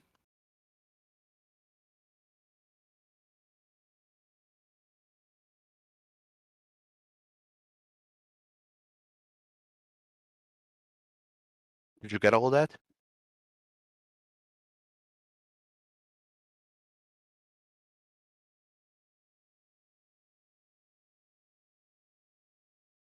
Alright.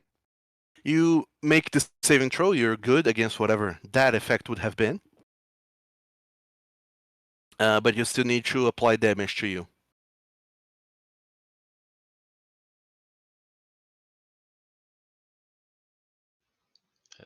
Target yourself and click the damage button if you can't find the way to edit. Oh, there you go. Alright. Just to make things easier for you guys, if you select your own tokens, you will see there in chat there should be a damage button for those of you who suffered the attack, and then you can click the damage to apply that number to you. In any case, now it's Rook's turn. What to do, Birdman? Okay, this could be a dumb question, but do I get the sense that certain things here can't be flat-footed?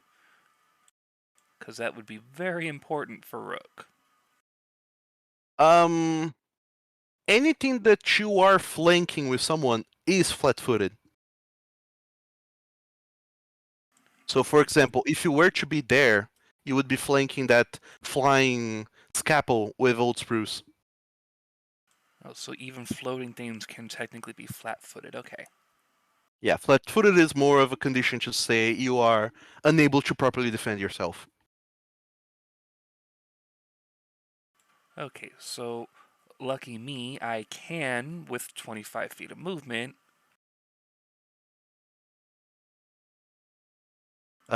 use my first action to walk around everyone and step behind the knife. Don't forget to target it. Yeah. Target, yes. Am targeting. Okay.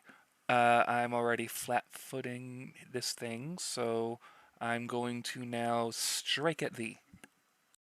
Alright, go for it.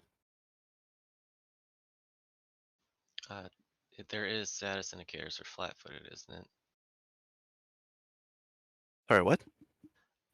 There's a status effect for flat-footed, last I remember, for targeting a token. I think that's in your control because it's a monster, though. Yeah, sorry. Oh, except that it's only flat-footed for you, Rook. Only flat-footed for me. That is everything I need right there. Oh, for you and Old Spruce, because only the two of you are flanking that creature. So what are you doing? Do I get any circumstances for the flat-foot here for attacking? Flatfoot is already removing 2 from the creature's AC. Okay, just want to make sure I don't have to add anything myself. Nope. Oh, nat 20 on top of that. Oh boy. This is gonna hurt. Well, clearly you crit, so you can go ahead and roll that crit. For damage, that is. Oh, it automatically adds in the d6. I love it. Yeah, it's it recognizes that your target is flat-footed. And it includes that Dudley. Oh, Foundry. So Okay. a few things are gonna happen because this scalpel is a construct, mindless construct, no less. So it has hardness. Hardness works much like for you guys. It gets to reduce a value from the damage. However, even though after you reduce that value from the damage, it's still way more than enough to absolutely break. So somehow with your dagger, you just snap this scalpel in half. Oh, that was my rapier.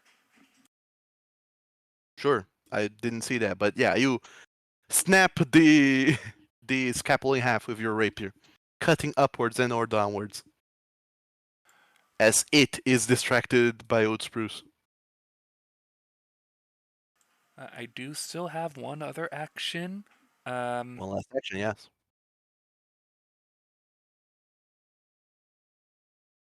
I've already used all the movement I can. You can move again if you want. You can No, use the no, move action. You can do a 5-foot, but you can't do a full movement. Oh, you can. You can use a stride again if you want. But he already attacked. I thought you could only do a stride and attack, No. even if it's up to your maximum distance. No, when you stride, you walk up to your distance. If you want to walk further, you can stride again. That's how you run in Pathfinder, is by striding multiple times. Ah, okay. So if you want, you can move up to your speed again by using your last action to perform the stride action. Yeah, that sounds like a good thing for me to do. I'm going to run right over here for my final action, and I can't technically take cover right now, but Rook is acting like he's taking cover behind this dead body. All right.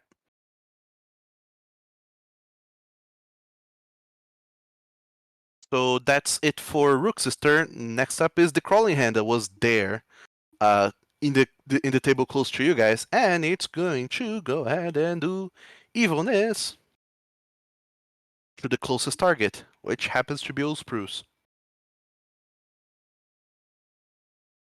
So it walks up to you once again, Old Spruce. More animated things coming your way, and it's going to try and claw at you. And critically hits because it rolled more than 10 over your AC. So you're going to suffer damage, and a lot of it, as it happens. Or not. It's actually only 2 points of damage. You've been Oh, rolling 4. extremes on these d4s. It's either 1 or 4. There's no in between. I've only rolled 1 on those d4s. And of course it grabs you, so once again you are grabbed by the hand. And that's the hand's last action. And last but not least, the last scalpel in the room is going to fly to whoever's closest which is both Larkrid and Muddy Oasis, but since Larkrid is currently being grappled and all horrible things are happening to you, it's going to go and target you. So this flying scalpel flies up behind you, and actually, yeah, it's going to move here. Doesn't have enough movement to fly all willy-nilly and around and about. So Larkrid, it moves, then it's going to try and cut at your skin or scales. Wow, misses. With its first attack. And then, with its second attack, it's going to go ahead and try again.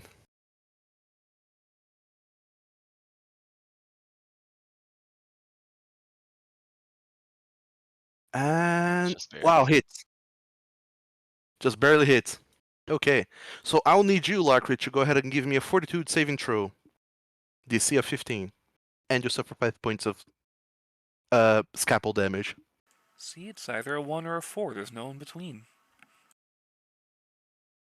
And you make the saving throw. You're good. So that should be it for this scalpel. It just flies up to you as there's a hand grabbing you by the throat, and then the scalpel just comes by and starts cutting you on the shoulder or whatever it can reach. And it's a very lousy time in that corner of the room where you're at, but it's the beginning of the second round. Oh, Spruce, you're up. You are grabbed by that flying hand. I want to grab one of my javelins and stab the hand. Okay, so you will use one of your actions to reach for the javelin and equip it. Okay? So attacking will be your second action. If you do that.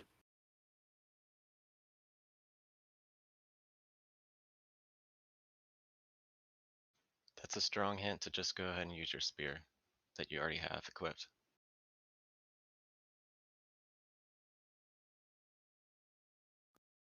Oh, okay.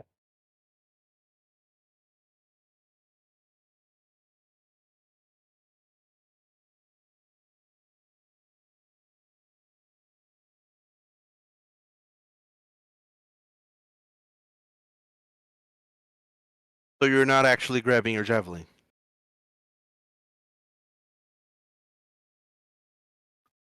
I was reminded I had my spear. Okay, fair enough. So click the sheet button because you don't have it at the ready then. But fortunately you do hit the hand and with a critical no less. So you can click the critical button on chat to roll damage for that. Doug, where's your mind at? It's places.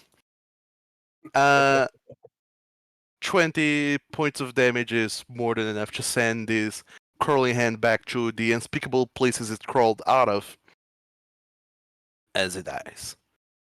Or rather, you just shove the spear kind of up, piercing the hand and just removing it from your body as it falls lifelessly, even more so than before, onto the ground.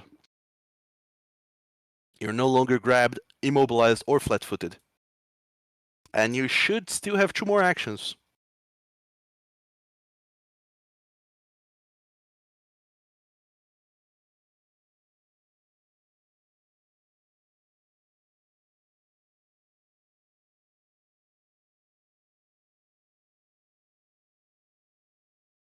Bruce, what are you doing?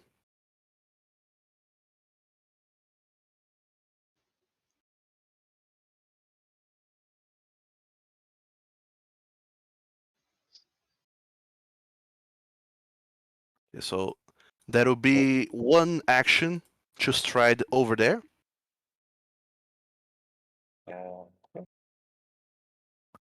I can't attack again, can I? You can if you want.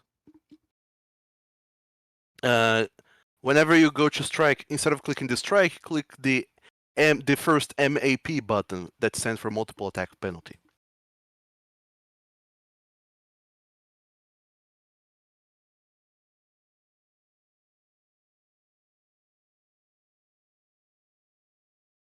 As part of your last action.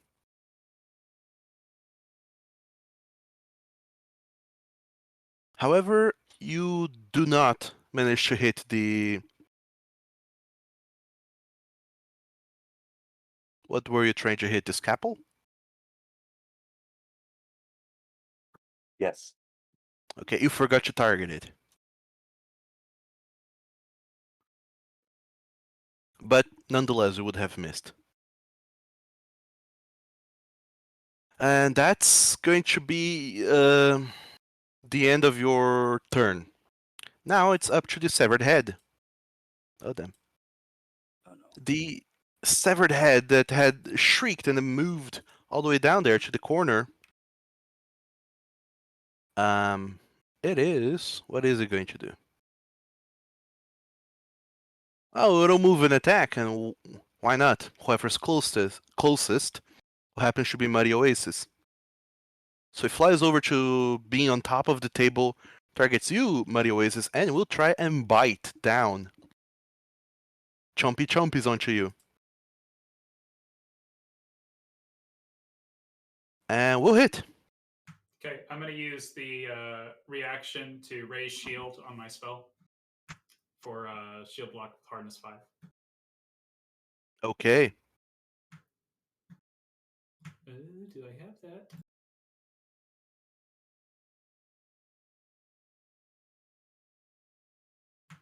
I'm sorry, I'm trying to find the action.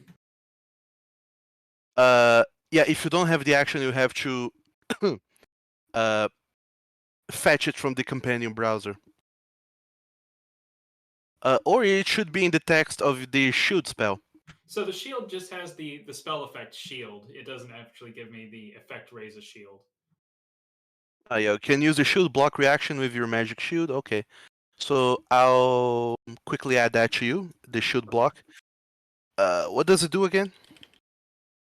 Well, shield always gives me the +1 AC as long as it's up. I just have, if I would take damage, it has a shield. It acts like a shield with hardness 5. It looks like Okay. the AC was already accounted for. Yeah. So all that you're doing now is lowering the damage. So the shield from the shield spell will take the brunt of some of the damage, which is 2. The damage is reduced to 0. However, I believe that if you do that, the shield spell breaks Shield is gone. Yep. and you can't cast it again for 10 minutes. Right. So you can remove that effect from yourself if you have your token selected on the... Oh, you already did. Good. Yep. Alright, so no more shield, you reduce the damage, but head did manage to bite down at you. Actually, did it?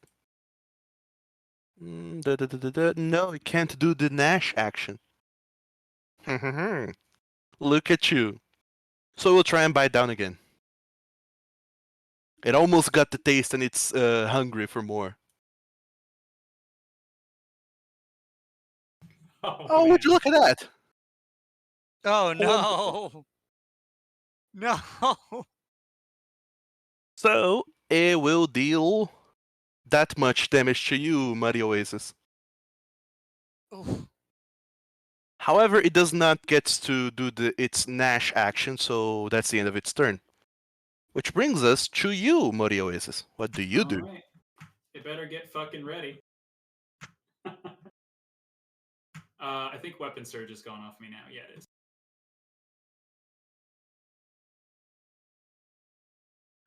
I am not particularly sure of how your spell works. I'm trying to keep track of it as best as I can. Okay. But okay. according to chat, you should receive fast healing from something? Yes, from my curse. Oh, okay. There you go. Then you recover 1 hit point, I think. Yep.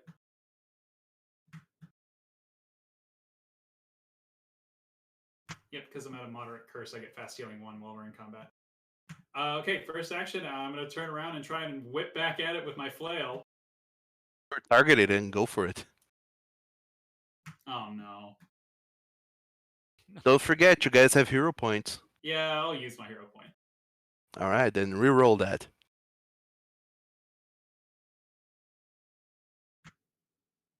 Oh, there you go. You crit. Would you look at that? So roll for crit damage. Ooh, Nice. Lordy Almighty! Muddy with all the damage. So yeah, you just swipe your flail across in the general direction of the severed head, and it just you hear the sickening noise of crunching bones and splitting skin, and it is absolutely mulched into a pulp that just flies across the room and lands Okay. somewhere. And you should have 2 more actions now. I do. So I'm gonna use one to move right here. Hold on. You are now flanking the blade with Larkrid. If you're targeting that. Yep.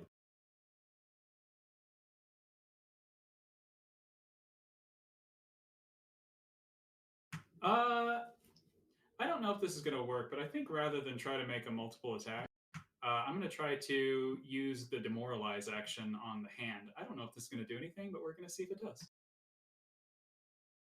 The hand or the scalpel? The hand. Oh, okay. I get the sense that the scalpel is most definitely mindless. I'm sure this one is too, but we're gonna find out.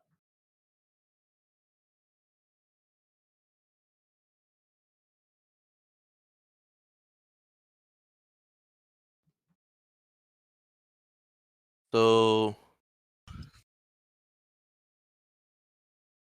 Alright, you're trying to demoralize the crawling hand, Mhm. and. Hold on, where the heck are its stats? Let me double check something real quick. Da. Crawling hand. Huh. I was sure that it was mindless, but apparently not. So, it gets affected. It is demoralized. It is frightened. Somehow. How is the hand mindless but not the head? Actually, it's the Hand other way controls the around. brain. I just like to imagine Buddy always just runs over there and does that hyena laugh. That. And it's super effective. You see that the grip, Larkrid, you feel that the grip on your neck kind of loosens a little bit, but not enough. Just enough for you to know that it has had an effect. And I Lay- think that's your last action, Muddy Oasis. It is. Laywood So- is baffled that worked. Everyone is. And Larkrid, it's your turn. You're fatigued, grabbed, flat-footed, and immobilized. What do you do? I finally do my double attack for one turn, for one move. Okay. Oh my. I still have to make 2 multiple attacks at this number 2. Mm-hmm.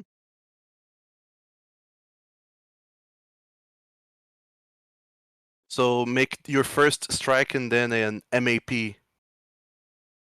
No, they're both at MAP. Do they? I don't think so. Apply your multiple attack penalty to each strike normally. So the first has nothing, and the second has it. Oh, okay. Hold on then. So that first check would have been 4 higher, so 10, and 10, if you're targeting the hand, would miss. But you get to make your second attack. Ooh, crit. Roll your critical damage.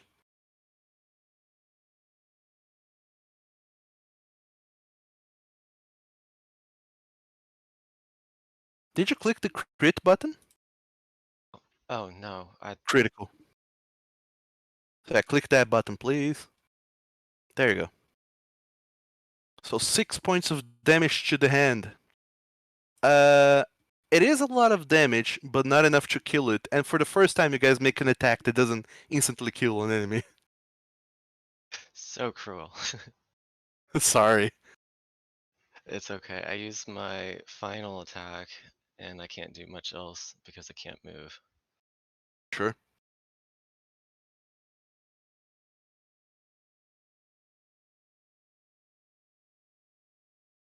$11 hits. Roll for damage. 1, as it happens, is enough to kill it. By the way, the only reason you hit is because its AC was reduced by 1 because of Muddy Oasis's Demoralize. Oh wow. So that came in clutch. And yeah, we only have one enemy remaining. Lady Laywood, what are you doing? Alright, Lady Laywood, she really hates what's going on here. She's just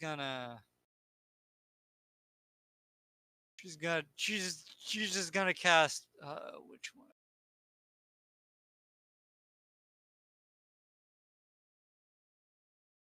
Yeah, she's gonna cast Moonbeam on this scalpel. Oh boy. Okay, go for it. I hate this, I hate this, I hate this, I hate it. I hate it. Okay, so target the scalpel and click the attack button on the thing you're just putting to chat.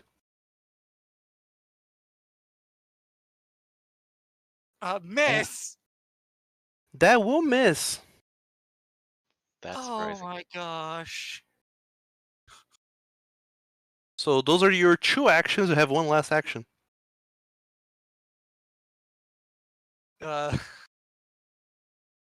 She... I don't... Also, as the other oracle in the group, you may want to go look at your since you used a revelation spell. Yeah, you need to put your if you look For under your curse. mystery under Cosmos, there's a little draggable item over there that's Cosmos Curse, and you want to drag that to your character and make it minor. how do I do that? I know there's... I've seen the curse, I just don't know. It is under. Click on Cosmos on your character page and scroll down a little bit to where it says Curse of the Skies Call. And So there's that little, in your feet tab of your character sheet, Yeah, I'm right there. you click in Cosmos to expand it, and then you will see the curse and then effect curse, and you click and drag that effect to your token on the map, where it says effect Cosmos curse. it's going to ask if it's moderate or minor. Since it's the first one you use, it'll be minor. And drag it where again? Your token on the battlefield. Okay. Should work. Okay. it just like minimized the window as I dragged it in. Okay. You have 1 last action. What do you do, Lady Laywood? She doesn't have a whole lot of spells that could damage this thing. Don't forget, Pathfinder is a collaborative game. You have actions like Demoralize or Intimidate. Or I think Demoralize is intimidating. And also just regular attacks too. She'll just take her sling and wait, can I? Yeah, sure, you have your sling at hand. So She's gonna take her sling and try to knock this out. okay.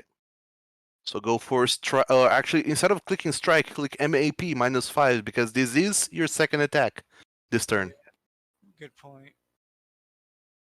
P -5. All right. That will also miss. So try as you might, Lady Laywood, the situation at hand, everything that's going on is just it is just not. You want Just a nothing lot to of do. There's just a lot of gross stuff, and she's just kind of mentally checked out. Rook, you're up. Okay, there is only 1 enemy left, so let me get this targety thing going. Yep. But if you fail to take it down this turn, it will get an action and it can deal damage. Yep, so action number 1, run myself over there. Action number 2, I strike at thee. From where you are not flanking it. It's not flat-footed. You know what? Action number 2, let me do that.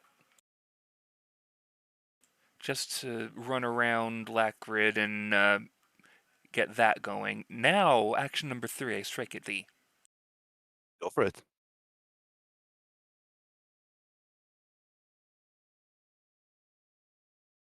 Balls! You have hero points. If you want to use it. Yeah, let me just. Oh, So I that think adds them. Whoops. in your attack there, you can. There should be a button to use your hero point, I think, in chat. In the chat. I'm not entirely sure how you go about doing that. I'm not entirely sure either. I thought I just clicked the hero point button, but instead I accidentally added 2 more. Whoops. Yeah, have to right-click it. So right-click the hero point and then reroll that check. Actually, I think you can right-click it. Yeah, right-click the check in chat, and it'll give you the option. So in chat, right-click the attack you just made, and there should be an option for you to hero point that. There we go. That doesn't count as a critical, though, unfortunately. It just says hit. Which is good enough. So, roll the damage. 7. Some of the damage is reduced from the hardness that it has, because it's a construct, and the remainder is applied as damage. Let's see if Foundry does that automatically. It does not. So it's actually not defeated. It is still up at a mysterious amount of hit points. But that was your last action. That was my last action, so I'm going to hit this button down here. Yeah, I did add your sneak attack damage. Okay, so the animated blade gets to have one last cut, or a few last cuts. It will go down flying, and since you're the one who attacked it, Rook, it will try and fuck you up. Well, since I'm not going to use my reaction again, I have Nimble Dodge. I get +2 AC this turn, I guess. Let me see how that works. Oh, I just clicked Nimble Dodge, and now my AC is 20. Okay. It will try and strike at you anyways. 21. Well, so much for my Nimble Dodge. I like how So, it shows the update. yep. AC was 18, now it's 20. Nimble Dodge. Nonetheless, you suffer that many points of damage for scalpel damage, and I need a fortitude saving throw from you, Rook.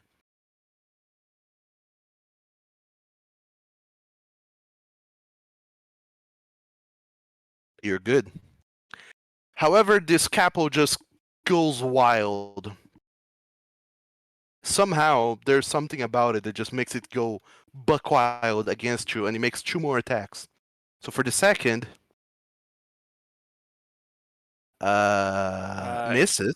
And definitely dodge out of the way, gaining +2 to the triggering attack. Is that just the one attack then? Just the first. Alright, so my AC is back down to 18 then. But hold on.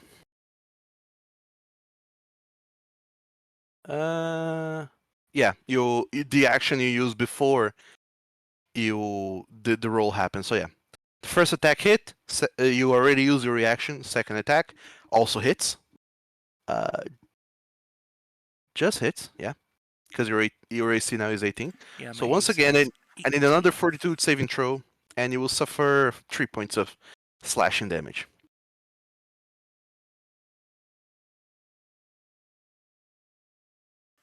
Ew. Nay, you come down with the sickness. Last strike against you, Rook.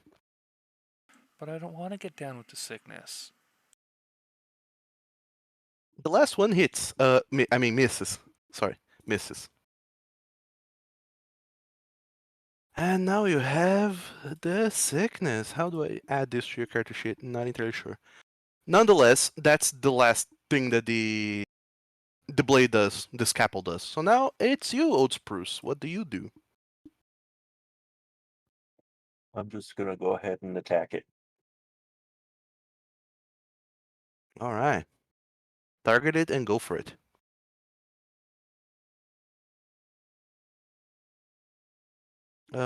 Should still be flat-footed.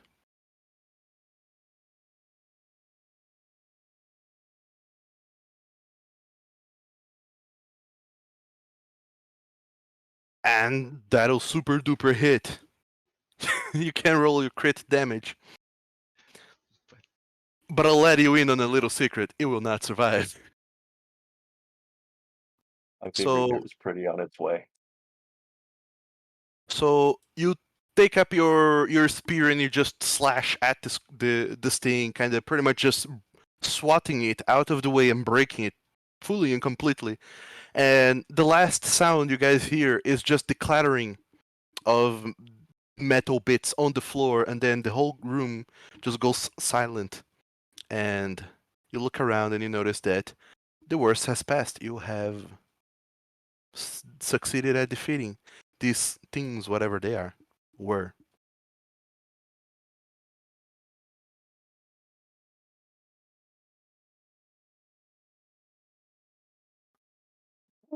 We actually survived. And all of you also do get some experience.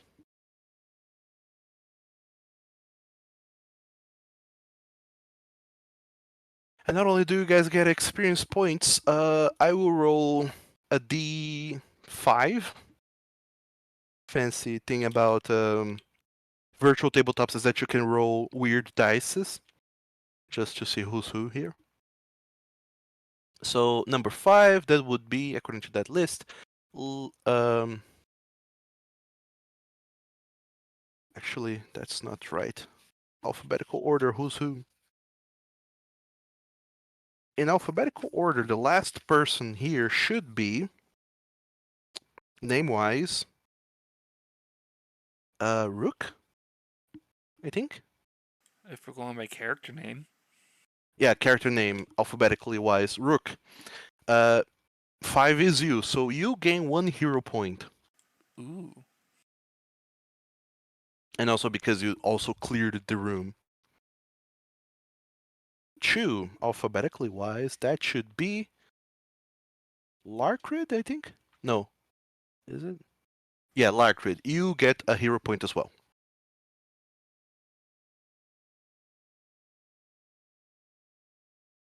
So mark that down in your guys' character sheets. Rook and Larkrid, both of you get a hero point from surviving this room and the previous room. And everything goes quiet, and there you are. Somewhat injured, but still good to go, I suppose. Ow.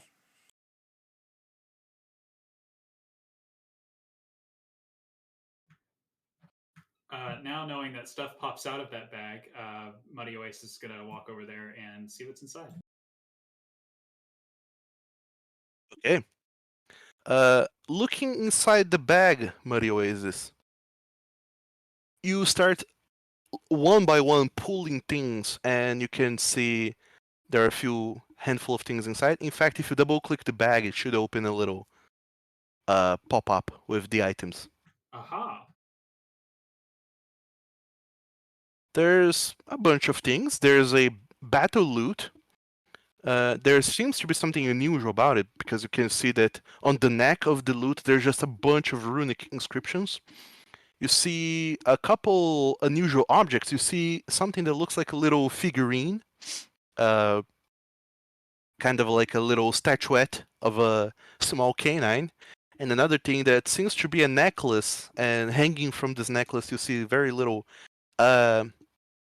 miniature knives, daggers even. It looks like a kind of like a daggers you would have in a diorama have been put into this necklace. You also see a couple flasks with liquids that you're not entirely sure what's up with them. you see another unusual object is a deck of cards. Further down, you also see a spell scroll and a little stone, and you can just see that the surface of this stone is far too smooth, and there seems to be some innate power that you can sense in it. It is in some way, shape, or form magical, but I'm not entirely sure how. All of those items, by the way, are currently unidentified. If you want to, you guys can choose to spend 10 minutes trying to identify an item. Can I So, also take some time to do some first aid on people? sure, there you can also take 10 minutes to do the treat wounds action, which will apply some first aid on people. Of course, 10 minutes per person that you do that, unless more people are doing that at once. And if you're also trying to identify magical items, each person takes 10 minutes to try and do that. We are low on time though, but first aid is more important than identification. If they're gonna go ahead and do that, Lady Laywood's gonna take that time to refocus. Yeah, I will. I will take. Well, all I can see is unusual object.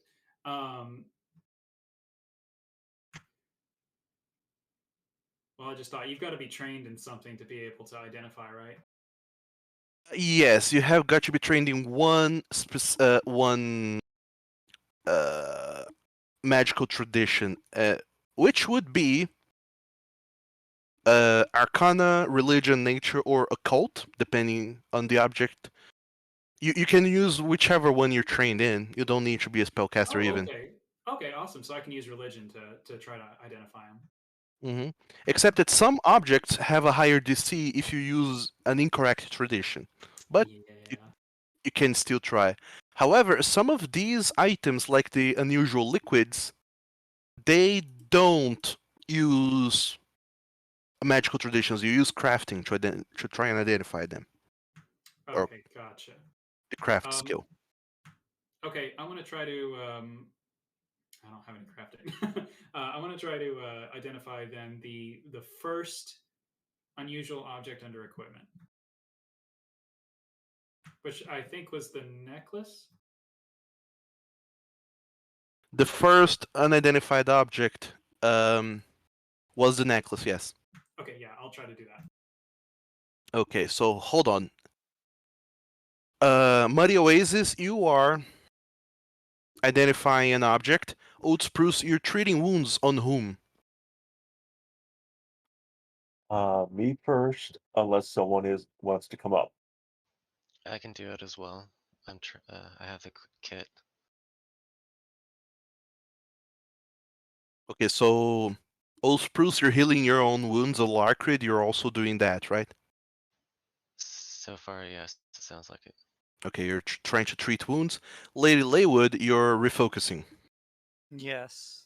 Okay, Rook, are you doing anything in this 10 minutes of downtime that the party is taking? Rook is impatient and will be looking around the room, specifically at the doors, to see if they're locked or trapped or anything. Which door did we come from, by the way? You came from the door at the bottom. Okay, South. that door. So we're going to be checking the other 3 sets of doors. It doesn't even take 10 minutes. Like, within a single minute, you realize that they're all exactly the same thing. Just doors that leads into void. More inky black void out there. Can't tell. This place scary now. Alarcrid, you can also roll medicine. Muddy Oasis, unfortunately, you are not able to identify whatever that was. Is. So if it doesn't take a minute to do that, can I use maybe the other 9 to look in my bag and try and see what this weird thing is? What weird thing? I do have a crystalline something or other. The unusual object, inconsumable. Yes, that one. Okay. You can try and identify it by rolling either Arcana, Nature, Occultism, or Religion. Oddly enough, I'm trained in Arcana. Okay, you can try and roll that. Oh, would you look at that?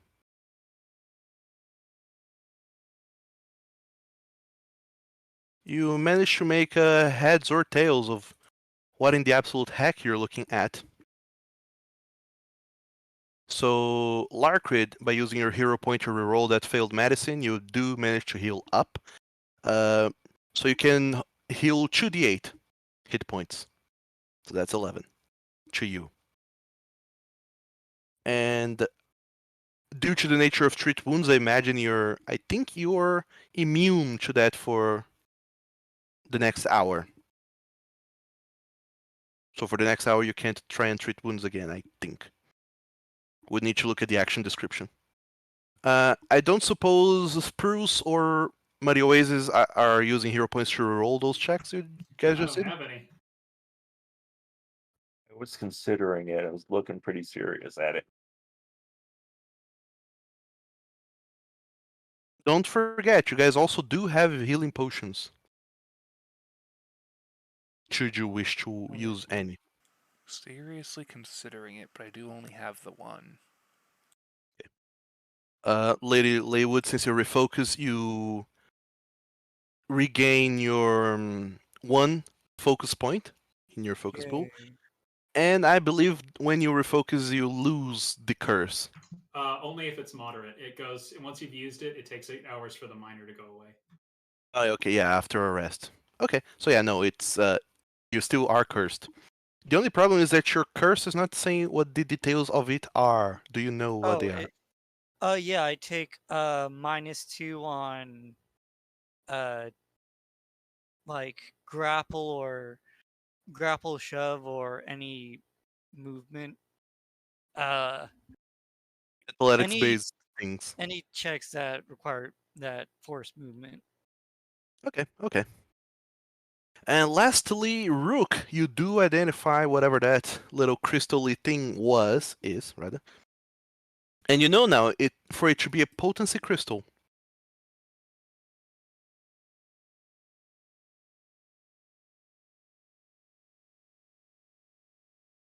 what that does is you can affix it to one of your weapons, and once it is affixed to your weapon, whenever you decide to make an attack, you can choose to use it to activate it, and then your weapon gains the potency. Which means you have a +1 to hit, and if you hit, you roll 2 of the damage dice of the weapon instead of only 1. So if your weapon is a d4 for damage, you roll 2d4. Oh, but this is a consumable, so once I Yeah. use it, it's gone. Yep, you can only use it the one time. Also, as you're considering using this, you do remember that to a certain point, you guys did say that whatever you find in the dungeon, you're going to bring out to make a pile and see what's left over, and whatever's left over, half is going to go to you guys, the other half goes to the air. But, if you use it within the dungeon, theoretically you can't bring it out. Something to consider. May save for later. Make stab super strong. All right. However, you can't just choose to use that willy-nilly. You have to have that affixed to a weapon, and you do that now. When you're not in combat. Yeah, I'm just gonna tie the potency crystal to the pommel of the rapier. All right. So you're gonna keep it for yourself then. I'm gonna keep it for myself, asterisk. Mm-hmm. If I don't use it, it'll go in the pot. But if I use it, I needed it, Okay. Muddy Oasis, I'm going to assume that all of the other belongings from the backpack you're taking with you. Yeah, just gonna carry him. All right. Moving then into your character sheet for you. Just to make matters easier. And also, you also find 100 silver coins in there. You notice how the scalpels leave behind blood splatter? I mean, they were cutting into bodies. Of course, they're going to leave behind blood splatters. Not much about that. So now that you're done, you see there's doors. Well, you guys came in from these doors. I'm gonna leave them open for you. You guys came in from these doors. There's a door across from where you guys came in. There's a door to your right and a door to your left. And also, you have just spent these 10 minutes of downtime getting your getting yourselves back up together in with healing and so and so. And those of you who have been trying to keep track of time, you know that thus far an hour and 5 minutes have elapsed. 6 minutes now. And now that I've identified the thing and tied it to the rapier, Rook is like tapping his claw on the floor, looking at the watch he's not wearing, looking at all the doors. We've spent way too much time here. Yeah, okay, which way? Let's just choose a door and go through. You like that door? Yes, Like, let's hey, go. Better to keep moving than to deliberate on which way we're moving. Yes. So you're moving to that door on the right. Yep. All right, okay. So you guys can now choose. Should you choose, you can move back and forth through maps, and you will see at the top of your screen there should be a navigation for maps.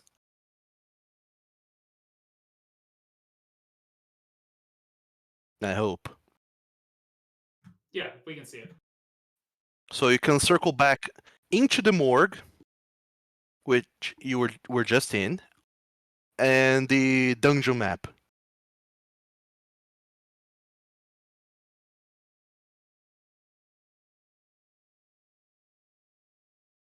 So you're going to the door on the right. All right. You traverse said door. Same deal as before. The void takes you and pushes you forward. A minute goes by, and then you happen into a different room. This room, as soon as you step inside this room, it feels rancid and it feels wrong. There is this acrid smell on the room, and it does not take you guys long at all to notice where that smell is coming from. There is. This is just a large room. You can see on the opposite side a door, and in the middle of the room there's a little chasm. It's not deep at all. It's like about 5 feet deep. So you need to jump down into this little chasm. And this little chasm seems to be filled with a smoke that is just lingering there, some kind of fog. You can see through it, and its color doesn't seem all that right. There's kind of a purplish greenish coloration to this fog smoke thing, and you can tell that whatever that is, it's definitely not healthy. To cross the chasm, however, there seem to be 5 bridges. All of those bridges, though, they have a little engraving onto them. And on the bottom, in the chasm, you can see there's a similar wooden chest like the one you saw in the other room, in the frigid room. And yeah, all the inscriptions seems to be in Elvish. Anyone else read Elvish? I do not. Ah. Rook will go up and start reading. So will Awood. Okay, so as you read in Elvish, there are 5 bridges from left to right, all of them crossing the chasm. All of them have different heights and slightly different constructions, but all of them are made of wood. The first bridge from right to left reads wrong. The second bridge from right to left reads not quite. The bridge in the middle reads careful. The bridge second from left to right reads danger. And the last bridge on the far left reads trickery. These bridges Eh. dumb. So none of them seem exactly safe.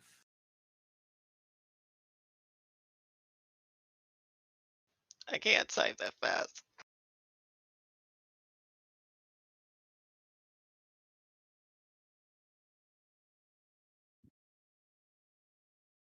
So just to make matters clear on this map you have drawn, the bridge on the bottom is bridge number 1, the bridge on the top is bridge number 5.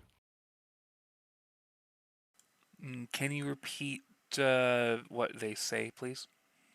Okay, so from top to bottom, the first reads wrong, the second, or sorry, the other way around. From bottom to top, the first bridge, the one on the bottom, reads wrong, the second reads not quite, the third reads careful, the middle one. The fourth reads danger, and the last one, the bridge on the top in that map, reads trickery.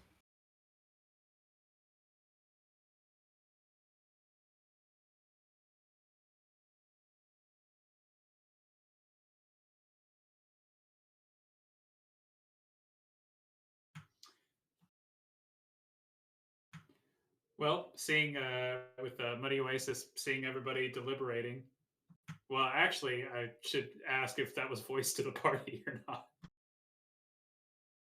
Yeah, that was voiced out loud. Okay.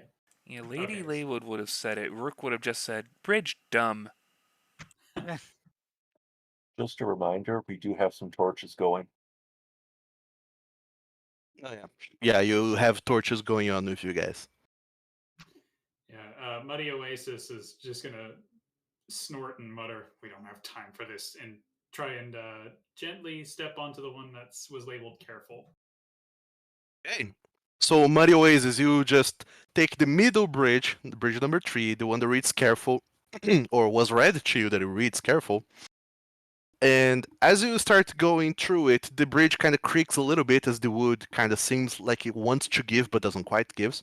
And when you get to the very top of the bridge, as it's crossing the chasm, you see that on the ground there, in the very middle of the bridge, there is a key, and it looks much like the other key that Rook has found, though he probably didn't show it to you. But there is a key, and you see that on the head of the key there is a little a piece of twine that is attached to it that is purple colored.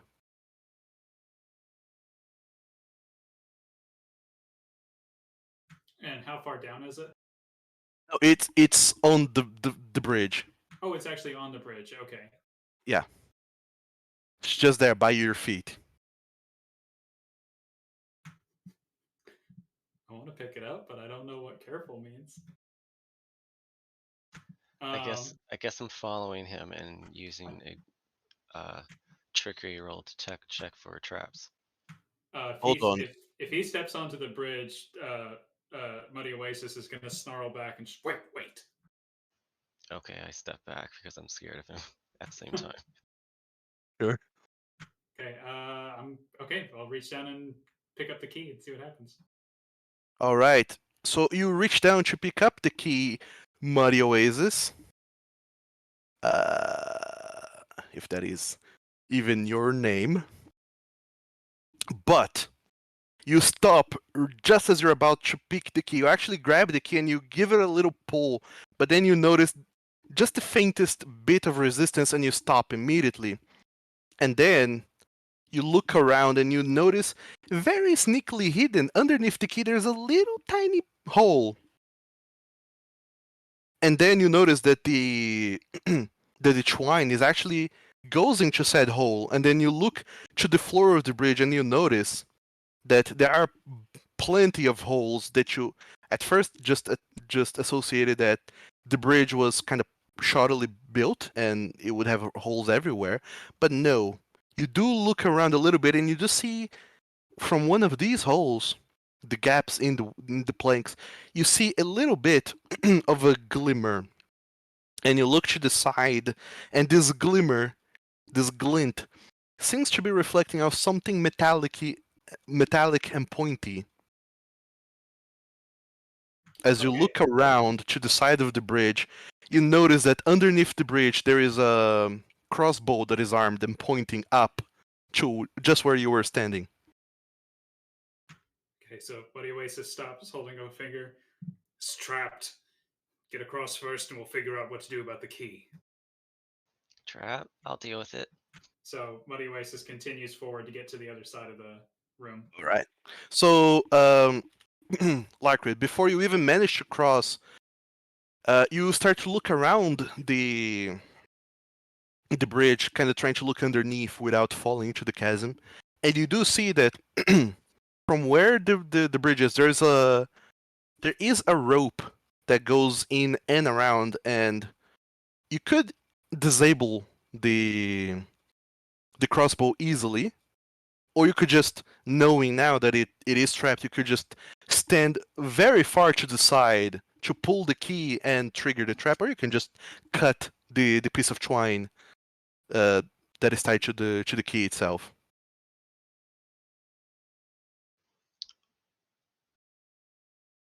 Well, now I just feel dumb because you presented the easier option. Well, nonetheless, you don't need a trickery check to disable the trap because it is easy enough to disable. However, that crossbow looks mighty dang good. However, retrieving it is going to be the tricky part. So that's where the thievery can come in.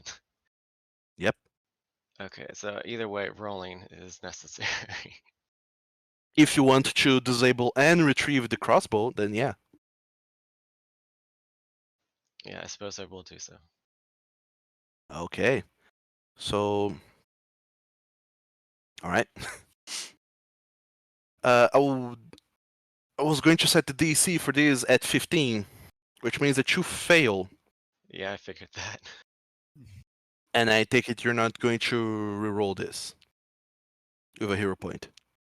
No, considering it's in a safer situation after all. All right.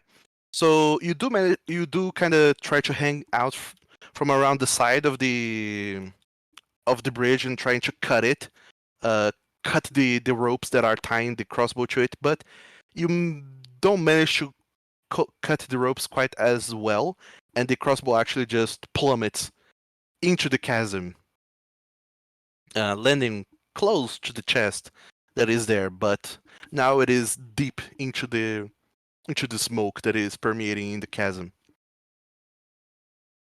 It's still retrievable. You just have to go in there.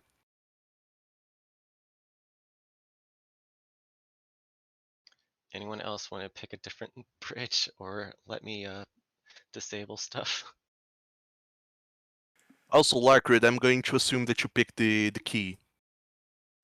I suppose I will cross, yes. All right. I mean, you were there fiddling with the trap, so I assume you picked the key. You should have it in your inventory now. Rook will go down to the bridge that says wrong and lightly start trying to walk across, ready to dive the other way if the bridge is going to fall. All right. So you start kind of walking across the bridge, and very carefully, as daintily as you can, and you can feel that this bridge creaks very, very loudly. You don't even need to get to the middle of the bridge before you can realize that it'll probably break. Okay, no, not this bridge. No, no. Start I did say sidling back. wrong. Other bridge say trickery. Want to make sure this wasn't right. By the way, Muddy Oasis did manage to cross the bridge that says careful. He can is safely waiting for you guys on the other side. Well, while Rook was trying to cross the other one, Laywood's going to go over the careful bridge.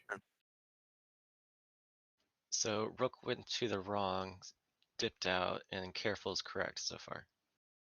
Yeah, from what you guys can gather, careful doesn't seem to have anything. The only thing that there was a trap, but you managed to disable it. You did fail to retrieve what was the trap mechanism itself, but that's not here nor there. Was there anything else on any of the other bridges? From what you We'd can have, see, on top of them, not quite. Nothing visible. we'd Oh, have so- to actually check the bridges. And there's also the down below chest, covered in smoke. We're already over an hour. Unless somehow the other rooms are a lot shorter, or we get a extra time, I don't think we have time to be bothered about such stuff. Box could have key, but we need to check other places. Alright, Rook will come back around and go across the careful bridge. Muddy already found a key here. But other Oh. key, like gem thing. I don't know, this place is too confusing.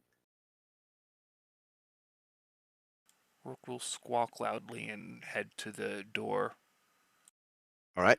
So on the other side of the room, there is the door, and just like all the other doors thus far, it's just a steel door with the same details in it. And much like the other doors, it seems safely unlocked. Opens into a void. I take it you guys step through. Yep. In we go. All right. There you go. A minute later, you see the. You feel like you are about to reach the other side of the door, and then, or rather of the crossing, the void crossing, and the door in front of you guys just open, revealing this bright light. And when you cross that door, you guys find yourselves back in the room with the statue of the Hydra, having come out of the room of the door with the purple threshold.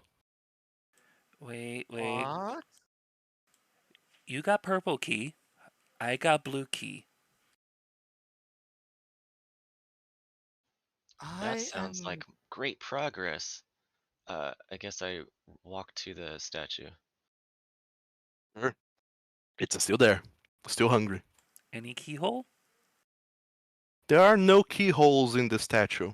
There's from all that you guys were able to glean is that there's the mall and there's a kind of an area that you can fit a gem in it, like the silver one. So Rook is gonna quickly flutter his way over to the silver door and look to see if there's any keyholes on that door. There are no keyholes on that door. There's no handle, no keyholes. It's a door just like all the others, except there seems to be no way of opening it. Except, of course, I would say you guys are smart enough to intuit that the door is locked and the lock mechanism is the statue itself. It Yeah, didn't and I'm hurt to smart. check. I'm wise enough that I can already choose to put the purple key in the purple head. All right, you put the purple key in the purple head and nothing happens. No, What? not key. You need gem. See? And he points at Silverhead. Okay, then do you have anybody has a gem to put in the heads? No, only keys. Well, if we don't have the gems, we have two of the keys. We can keep moving through the red and green rooms, see where that takes us. Not see I gems yet. suppose. Good idea. Latewood's going for the red door. Right. I'm sticking to Muddy still. You guys are going through the red door now then. Red door, and Lady Laywood seems to be taking charge this time. Alright. So once again, you cross a void. Sorry. You cross a void, and you happen to be on the other side of said door a minute later. Speaking of a minute later, either by coincidence, because it has been an hour, or because the room that you come in is just scorching hot, Lockrid, you're no longer fatigued. Oh, thank God. So you get back your +1 to AC and saving throws. So this room, you can see that all of the walls around it are just filled with torches and sconces, and there's just a roaring fire that's going on everywhere. As you guys step into the room, you stop immediately as you notice that the ground is just grates, metal grates. And there's just this very, very, very strong smell that assaults your noses and your senses. I'll need everyone to go ahead and give me a craft roll. DC 15. Craft. Yeah, Where's craft? it's in your skills.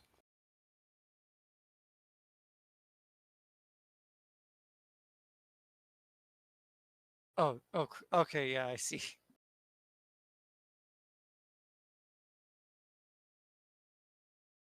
Two Fif- pass, Oh. two fail. 3 pass, 2 fail. Yeah. So, Larkrid, Rook, and Laywood, you recognize this smell, and you immediately know that that should come from this black dust under the metal grates. Should be nothing else other than gunpowder. And you notice also as you kind of look around that there seems to be springs underneath them. There's like kind of an opening enough that you can sort of see underneath. It's not big enough for you to properly interact with, but you can see that there are springs, and there seems to be little flint and stones set all around underneath each metal plate. So you get the sense that some of these metal plates will go down the press if you step onto them, and they will ignite all of the gunpowder underneath, which will, of course, explode and cause some damage onto you guys.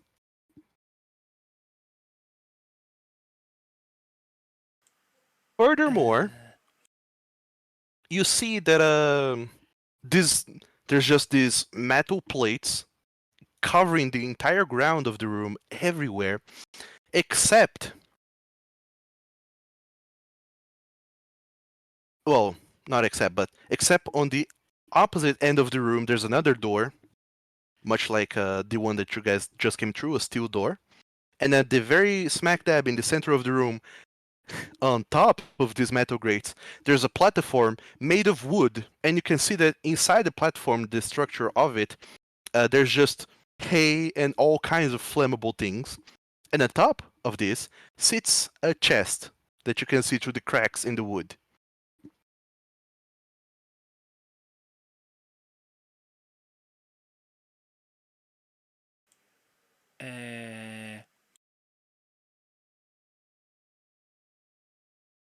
This does not bode well. Box probably have other key.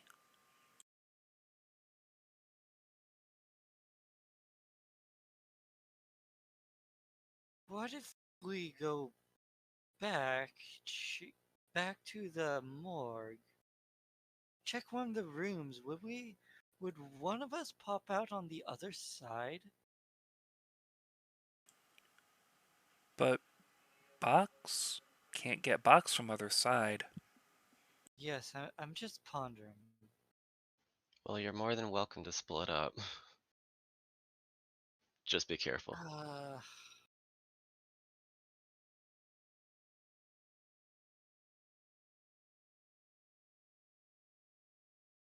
I Rook is. suppose. You go on. Well, I was going to say me and Rook are dexterous enough to cross or attempt to cross these traps or disable them. Yeah, Rook is gonna get down and check the plates that are like immediately in front of him. Maybe one doesn't press. All right. So you guys can, after enough pondering and examining the metal grates, two things come true. Some of them are indeed not. Well, they do have springs, but you consider the springs are fake outs. They're not actually going to make the platform go down. And some of the others actually have the springs do work, but you consider the flint and stone, they're not connected in a way that it would cause a spark. So there's two kinds of fake outs in here. In essence, you guys, if you have thieves' tools on you, you can attempt thievery checks to disable the traps in this room, all of the plates, or you can try and make a survival check to find which path is the safe one. Both of those checks will be a DC 18. I'd like to go ahead and do the survival check. All right. I can do the thievery because my survival is only okay. I can do both.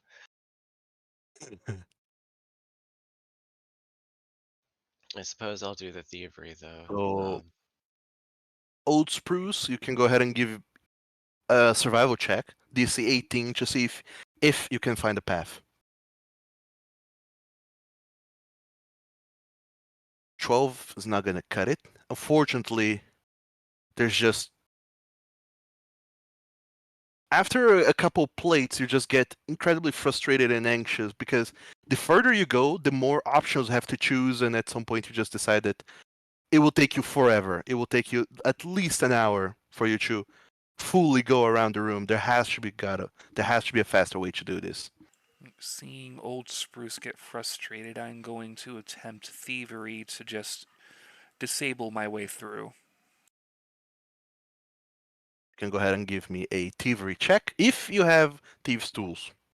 I do indeed have thieves' tools. All right, then give me a thievery. Too short. Does not quite cut it. Let me. Hero. Yeah, I might as well. Let me just do it. All right. Yay. There you go.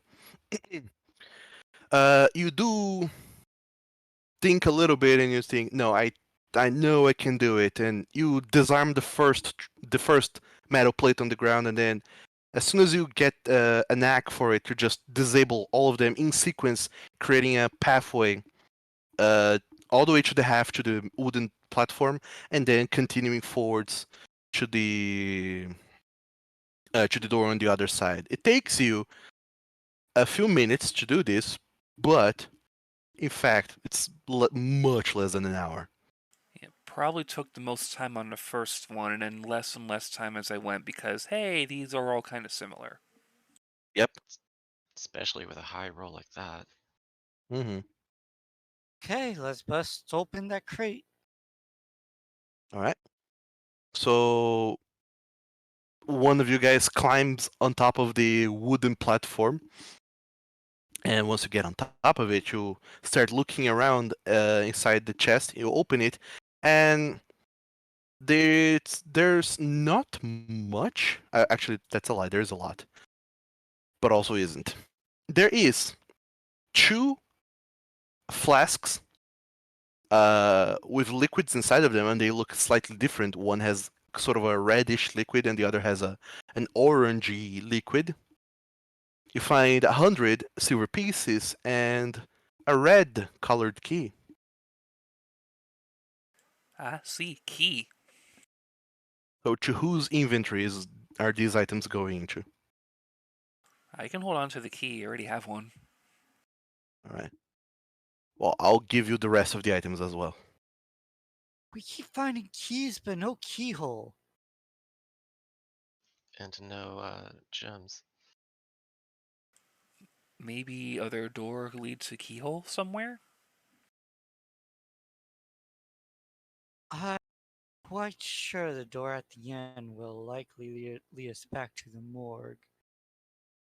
Yes, but morgue have 2 other doors. And one of those 2 other doors will lead to this room. Which means one other door.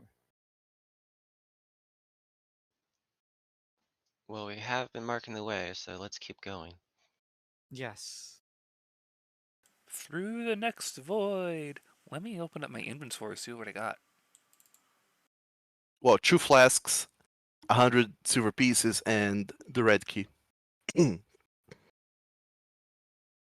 Should be. Now I have 2 unusual alchemical bombs. And then I have consumable unusual liquid.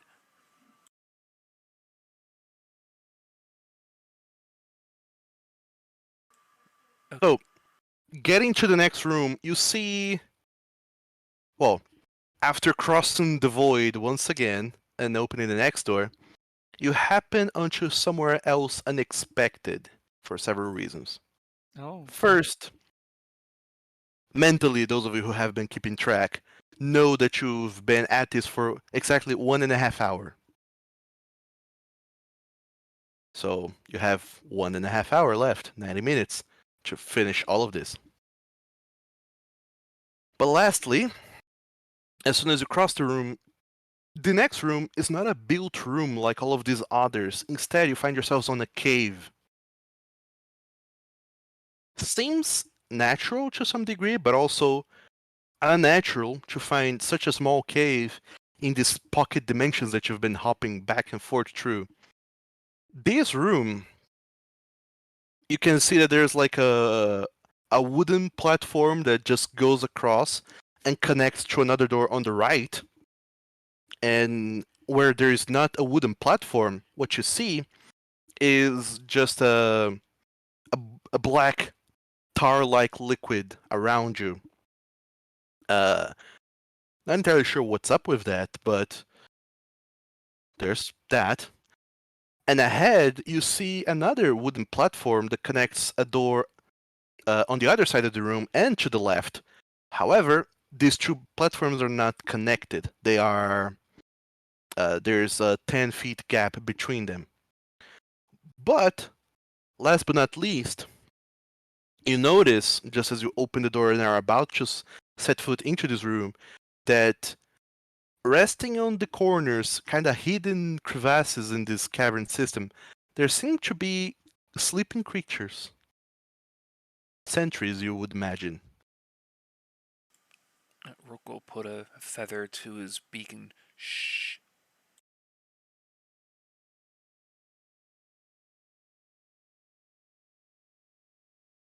Yay, I stop nodded. time.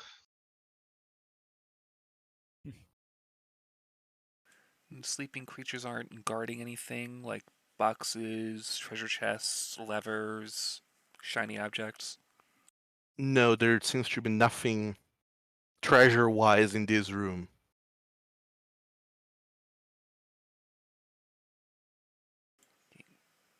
Rook will gesture to the rest of the party, trying to ask which way without actually saying anything.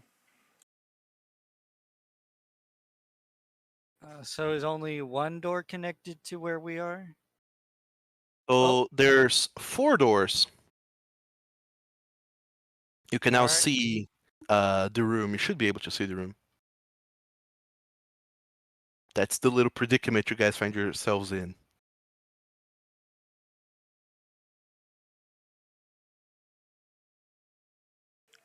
So there's like wooden posty things on the sides of the platforms. Yeah, these wood posts are kind of like railings, and you can see in some portions there's no railings, and these railings are like not particularly high, like about 3 feet tall. And yeah, there's the doors you guys just came in through. This one right next to you guys, and there's 3 other doors. Lady Lay would just gesture to the door that's connected to the bridge we're on. Rook will nod and then once again put a feather to his beak and shh.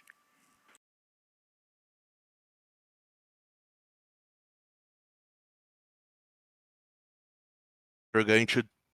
Are you guys going to go to the other door? You sneaky down to this door, it sounds like. All right, then. The whole party better give me some stealth checks. Yep. We just gotta figure out what we're doing.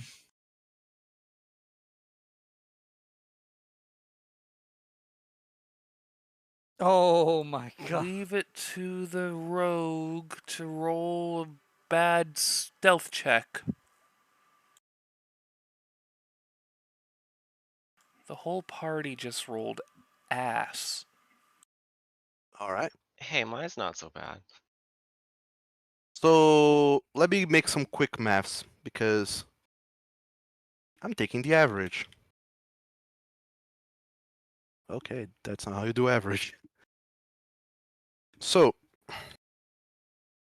all of you guys start to walk through the platform very slowly. Every little step makes a tiny creak that just kind of makes your guys' hearts sink a little bit. But with every step, you see that those creatures kind of posted on the corners, they twitch a little bit. However, they do not seem to wake up. And you manage to make your way across to the other door. By the way, you just made it. Rolled collectively as a group, average wise, you rolled just the DC for this. Good. And crossing that door leads you into a whole new world of wonders. That door leads you into another different room. This room, once again, smell assault your senses, and it's just not particularly fun. Although the room seems almost pretty much harmless as far as you can tell. It's compared to all the other rooms we've been to thus far, it's a rather smaller room. All that there is a basin on the center, kind of like a bathtub, 5 by 5 by 3 feet. So 5 by 5 and 3 feet high. It's a bathtub pretty much. And the bad smell seems to be coming from said bathtub. And once you look inside, you see that there's a green liquid that is somewhat kinda bubbly. And on the bottom of this somewhat transparent liquid, you can see a chest. This chest, however, is not made of wood like the previous ones. This seems to be made of metal. And deep into this pool of sizzling liquid. Other than that, there's a door on the other end of the room. And that's about it.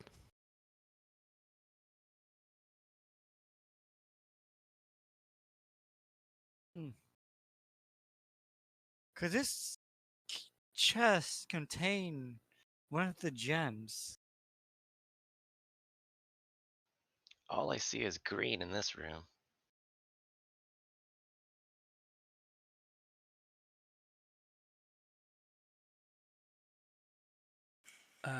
Just for fun, Rook is going to pluck one of his more loose feathers and dip it into the green substance. All right. As Rook does that, everyone else can see that his feather starts sizzling up and dissolving I into figured. this liquid. Oh no, acid.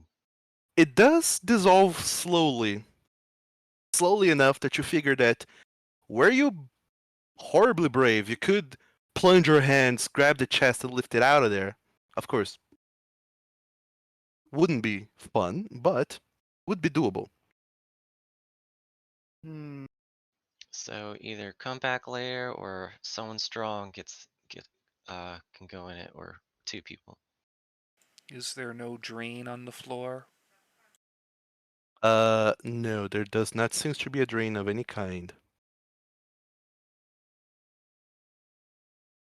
And I don't suppose this basin is movable. No, it's not movable. It's pretty much melded into the floor of this burning acid. Alternatively, I could summon a servitor.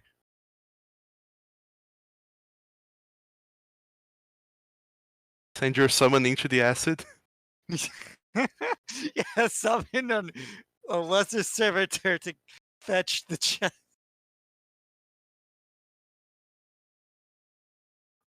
What kind of Pokemon trainer are you?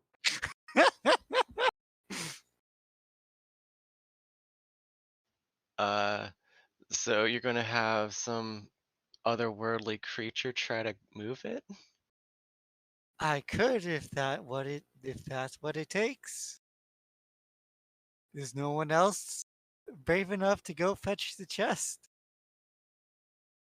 I'm allergic to acid. How far do we have to jump? It's not jump. You could just reach in with your hand. Those of you who are actually big enough creatures, you can reach in with your hands and pull out the chest. The problem is that you have to reach in into this bathtub of acid with your hands. So not me or Spruce. Muddy Oasis is just going to walk up to it. Well, they don't call me Muddy for nothing. And reach in and try to pull it out. Rook will preemptively get his healing potion out. Oh boy. Okay. Uh, I wasn't expecting anyone to actually go and do that. Hold on. I'm gonna get my healer's kit out too. I'm curious Sure. what you were expecting us to do. So it's not whether or not what we're going to say. Well, So? Metaiosis does have that cursed healing, so he should have been full by now as well. It only works when I'm in combat. Oh, okay, never mind. So No? it's not a whether of if you are going to take damage or not. You are going to take damage. It's just how quickly you can lift the chest to see how much damage you take. So I need you to succeed on a DC 20 athletics to lift it fast enough to not get burned too badly. Okay. I'm going to, right before sticking my hands in there, I'm going to cast guidance on myself. Sure, go for it. You said athletics? Yeah, athletics DC 20. Okay. Is somebody able to, because we haven't done this yet, somebody able to use the aid ability? Yeah, I'll do that. Yeah, cool.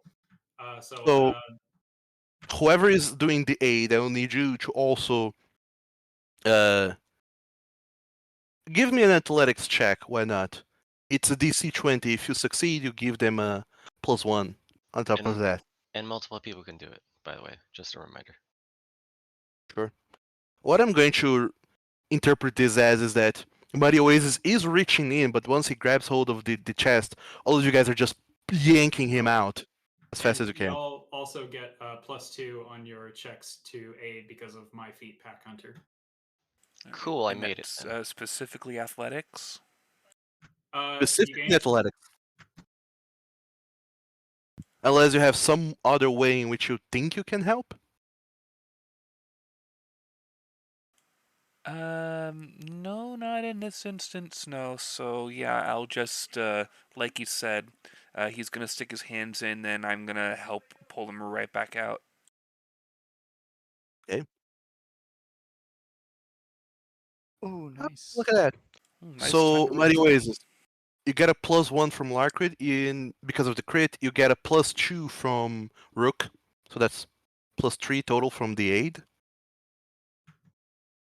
And then your own +1 from guidance. Yeah, it's not letting me add the guidance in with aid. So, Old Spruce, Lady Laywood, are you guys also aiding Mighty Oasis? I may as Sure. well, because I'm good at athletics. Okay, I put please the wrong check in there. That's why. give me athletics. Lady Laywood and Old Spruce. DC 20 for this. Actually, DC 18 because you get the bonus. All right. You get another +1 from Old Spruce, so that should bring your bonuses up to +5 total. Mighty Yeah, Oasis. I'm trying to get it to work on the roll. At this point, everyone just kind of ties a rope around your waist, and you're going to reach in, grab the chest, and everyone's just going to tug and try and make you pull it with as much force as possible. So you spend the least amount of time grabbing this chest, which you assume is very heavy because it's made of steel or some metal. Which is why he's the strongest one here doing it. Yep. Go for it. Give me your athletics check now. There we go. Now it worked. Which is so weird since athletics is a dex. There you go. Ooh. You just made it on your DC 20. So this is not going to be critical damage, it's just going to be regular damage for acid damage, which should be 2d8. Lucky you. 3 points of acid damage. That was really lucky. Very. Yeah.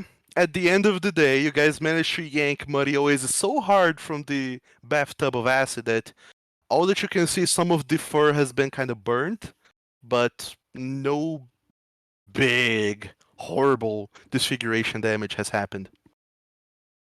Muddy, no, so strong, and then Rook will give him a hug once the acid is clear. Sure. Can I go ahead and take 10 minutes to give you a first aid? I have healing potions. I'll just use that. I All right. must admit, I admire your bravery. There you go. Healed more than you suffered in damage there. So, Muddy Oasis, since you open up the chest, or rather, since you retrieve the chest, I suppose it goes to you the spoils of it.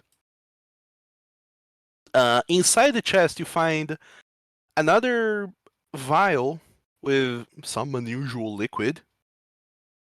You find a pouch with 100 silver pieces inside of it, like before. You find a combat grapnel. It's pretty much a grappling hook, but you can use it in combat. Almost kind of like a whip or lasso. And a green-colored key. All of those things should be in your inventory now. We have the green key. But where do we use keys? Wait. That was the green key. This other door must lead back out to the main room. Just to double check how many doors are in this specific room. Just the one you guys came through and one on the opposite side. Maybe door goes to dead people room. Only one way to find out. So you're going to traverse through the door. Yeah. Well, Okay. nothing left to do here. You traverse the door, you find yourselves back in the main room with the Hydra statue, and you have just came out of the green door. Ah, As I feared, we need the to gems are probably past the doors we haven't gone through. dead people room or creature cave. Also, before we Yeah. move on, two things. Because you did completely clear those last two rooms with the keys, by getting everything there was to get, there's two more hero points to be distributed. The first goes to, once again, Chularkrid. The other hero point goes to Rook again. Yay! Why are you so disappointed sounding? It's the D5s like to favor the same people, apparently. Figure. Uh, Oh, the two of you get a hero point back, Larkrid and Rook, for clearing these patch rooms and doing everything there was to do in the red and green room. Also in the blue room and the morgue. So, where are you guys going next? Let's go through Ice Room to get to Dead People Room. or we could go through the bridge room to get to the morgue. There's still things crawling around in the cave. They already Yeah. took care of everything in the morgue. Yeah, let's We- go Ice Room because Ice Room empty. There's no the bridge room. Why Go would we through need the to go to the- bridge room to get to the morgue. Oh, forgot about Bridge Room. Purple door. Okay, you guys go through the purple door back to the bridge room, which you know exactly which bridge is safe, and you don't have to cross the ice caps anymore. And then you leave the treasure chest and the crossbow deep down in the chasm and go into the morgue, right? Yep. No time to go after things like that because it's gas or something. All right. So 1 hour 45 minutes have gone by. There's two doors in the morgue room you have not yet gone through. One on the top and one on the left.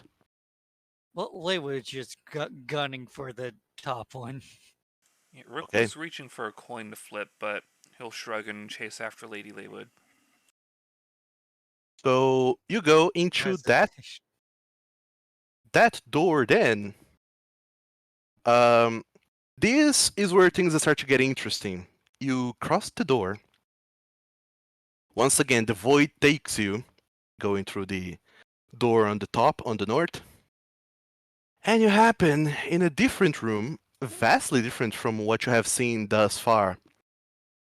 This room has just a pedestal in the middle, and there's a door across from the door you guys just came in through, and a door on the wall to your left. So you come into this room, there's a door on the wall on your left, a door on the other side across from where you guys came in, and on the middle there's a pedestal. Great, doors upon doors upon doors. What's the pedestal? You guys approach the pedestal, I assume, Or at least Rook does. and looking at the pedestal, you see that there's just all kinds of arcane script written all over it. There seems to be some kind of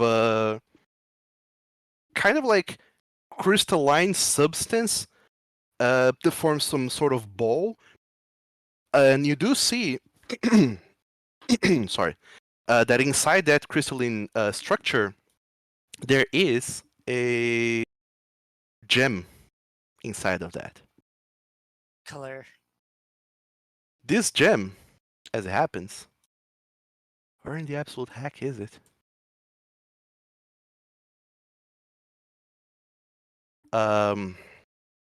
This gem, as you can see,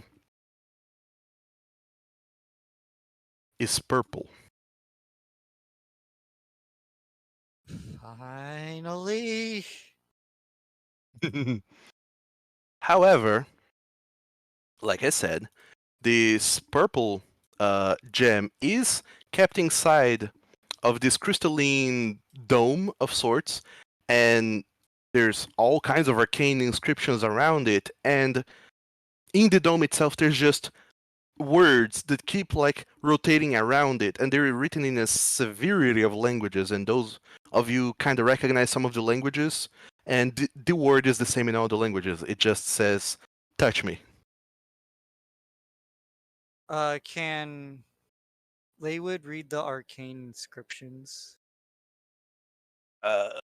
Make an arcana check. I'm gonna say the DC is 20. Ooh, okay. That's a high DC. Ah, no.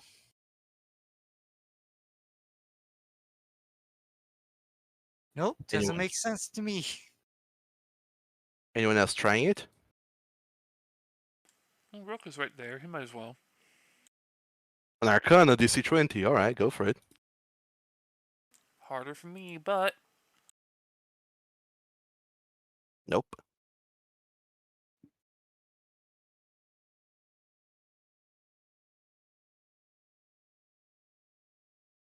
So, crystalline substance on top of the dome. Words floating around just says, touch me.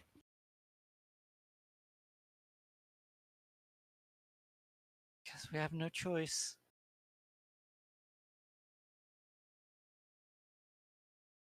wait. Here, use this. And there's another loose feather. I'll pluck it and hand it to Lady Leewood. Touch with this. She gives it a light touch with the feather. You are touching it with the feather. All right. So once you touch it with the feather, Lady Leywood, the words that says touch me, they just vanish. And that same loud permeating voice from before happens again. This voice just booms across the room. Oh, one of the riddles of the Hydra. I will read a question and you will need to provide the correct answer or answers. There are rune stones on the floor corresponding to the answers. I will count down, and at the end of said countdown, only the correct rune stones might be activating by stepping on top of them.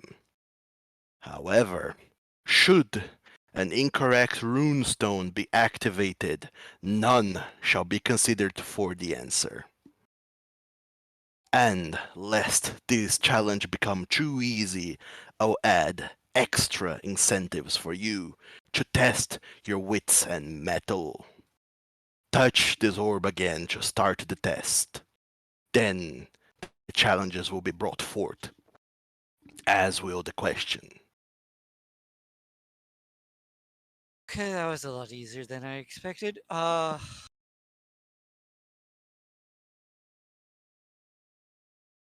we mentally ready? Runes?